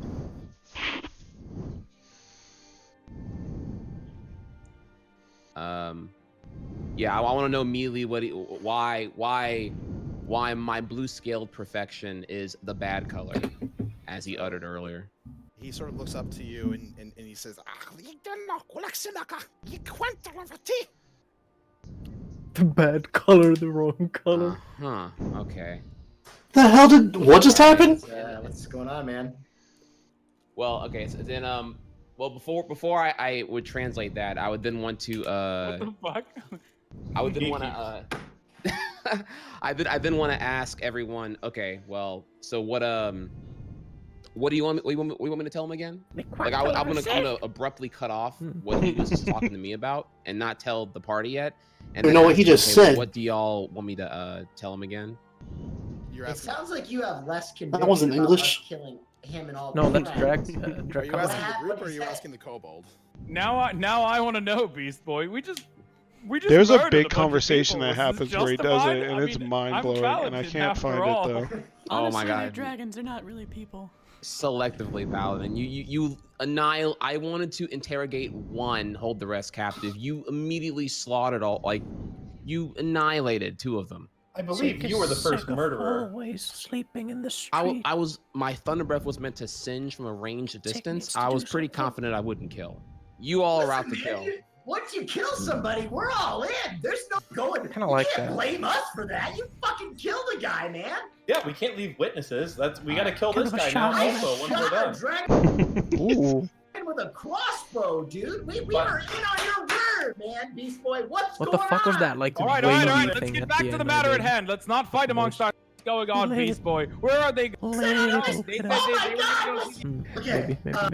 He said Well, yodel. shaman, not alchemist. Oh, Shaman. Sorry, not the alchemist. Shaman. No, all no, the not a same to yodel. you. I was thinking of more of I certainly can't a go to shaky jail. voice for a shy rat I folk. am the bad color, which is why I got insulted in the first place. Yeah, What yeah, they but we killed them. What were So they doing? are they evil? Yes, because they insulted my kind automatically. So yes, fuck them. But what they said was they work for the A black. mercenary that's shy. He is our master. Imagine that. At which point, which is also the actual bad color. So fuck the black. Okay, can you? Tick doesn't we like need crowds. Beast Boy, is this some sort of colorism that happens in your community But then that he's we were like- not aware of? Mel. It's just simple logic. Really far Obviously, away with a the, fucking the, gun the and blue just scale concentrating on thunder it, breath and then just like Dragon Knights. turning We are the completely superior breed. cold Obviously, you whenever see me he's, walking like, around with my doing a job. I don't know, just superior. What? He says he didn't like crowds. Yeah, exactly. Yeah. Tick doesn't like crowds. What's going on? Race realist. Thank you. That's how he prefers to be called. Tick can do this job, but I mean, I'm a little going to conflicted. cost okay, me. let's, Yeah, you let's just just let's Tick just doesn't go do over crowds. the past of the events in our society at this Especially point. not in the Dragons ruled the world daytime. at one point, and You heard the math. here I am- here- You're gonna have to fork over some extra cash first if you're trying to get us to do this. We're talking about phrenology. Beast No, Boy, no, can no, you? I'm gonna give this to Kinda you like guys, that 'cause a voice. lot of this is very common knowledge. That's good. I like It it. is true that about the thousands of years ago, It doesn't strain great my dragons throat, and did it's rule everything, and surprisingly everybody easy was to do. enslaved, and Nice. at some point in the past, Tick. they all went to war with not only each other but also all the people who were enslaved. And for some strange reason that nobody can Tick. really identify, they all disappeared. I Literal feel like Hotep Rat, like ideology. he should have No, they a had like a Holocaust. last name, but I'm pretty sure rat folk pretty much Hey, wait, don't just have fight, those. kill It's on just sight, right? Tick. We're not Could be a clan name. I mean, no. All right, listen, Beast Boy. Why don't you find out where this this character that they work for is at? Or it could be a title. Okay. So then I Tick's proceed good. to like No need grip for titles. grip him in a very demeaning manner, stare him down, let my nostrils glare out a little They bit, reach let out a your little bit of a Name bit of some- higher little than bit of I'd some- like it to be. little zappy zap of my thunder breath, and then as I exhale angrily and demand to know what again? What they're Where up to. where the What the black fuck they were doing and where there? the black They character bring is attention at. to Where the they were names. going. If it's just Tick, Yeah, it's so What and stuff harder were to they notice. rapping? What's the shit they within had? That's our documents and shit now, such. so it doesn't matter. yeah, it's okay. So I'm sorry. I would do the impression here, but again, You forgive wouldn't me. My think wisdom twice teeth of are just Tick. recently removed, so I can't do the jaw What and if you the look at accents and Tick the whatnot. But yeah, Glorious or I demand to something? know It's gonna raise what a the bit fuck of they an were up eyebrow. to. What is this trash armor you have on right now? What were the items you were grabbing when you spotted my doofus companion who tripped in front of the window? Meanwhile, I'm literally out here trying to be the most famous person ever. In his Very native tongue. dumb.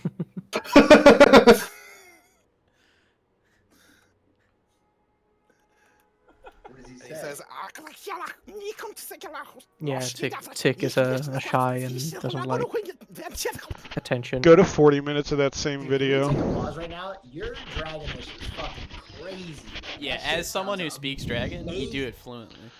Did y'all hear me? Yep, I heard you. Yeah. And they continue the conversation. But there was like a whole thing and I can't find it. Mel, what are you doing? Come on.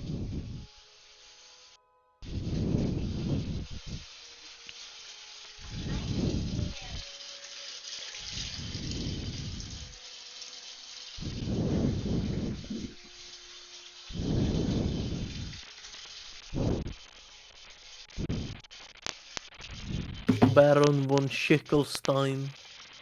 Von.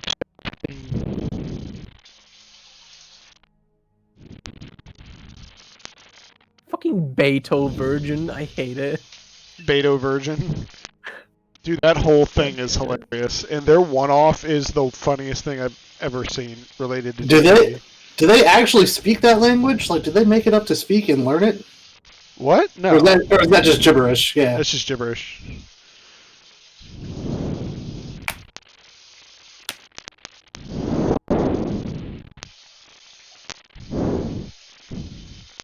Do you want to wear this outfit tomorrow? Do it. Okay. Maybe.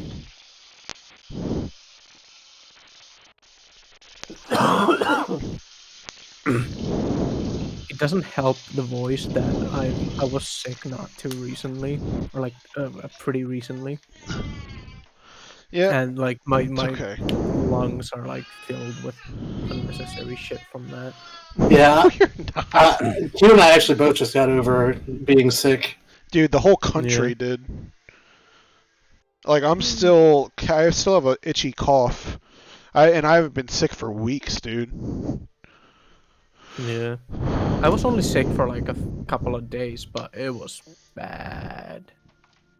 I don't get sick for a long time, but I get sick. You should look at Twitter and look at Brandon. What did he? He was live tweeting the Bible like it's a fan fiction.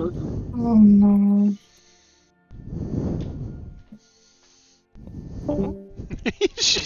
Did you hear what she just said?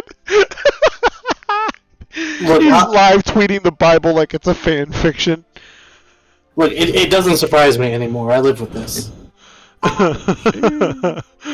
Oh, that's funny. And then Jesus said, "No, he didn't. It's my narrative." My AC is gonna be trash. It's only gonna be like 18. Tick doesn't. My AC is going to be trash. It's only going to be like 18. Well, Tick as a doesn't blade like singer, Geneva it could have been Convention. 22. My Yeah, AC my- is 16. Mine is also 16. Yeah. And I've got natural armor. I got leather armor on. Wait. What Actually, are hold you- on. I have Dude, 20 wait, dexterity. hold on. I'm happy What with is that. your... Wait, you have 20 dexterity? And No, you're, I have 18 You're dexterity. a rogue? Yeah. Oh, never mind. If you have a 20 dexterity, you can have an 18 armor class if you were to go... What is it called? The magic one? Or you can do what I did. Mage armor. Yeah, you can get mage armor from a background. I don't have that, sadly. Oh, well, you could. I don't know. Yeah, but Dude, I'd you rather know that I'd Owlin rather can take be up my to 8 feet tall? Jesus. That's tall. I'd rather take my tinker's tools because I'm constantly working on my father's rifle to try and get it to work. I hate you both of you got 18s. Yeah, I was so surprised. To be fair, I feel like that was justified because of the 4. I hate you both. No. I have 10 strength, 20 dexterity, 10 constitution, 16 intelligence, 13 wisdom, and 11 charisma. So I'm not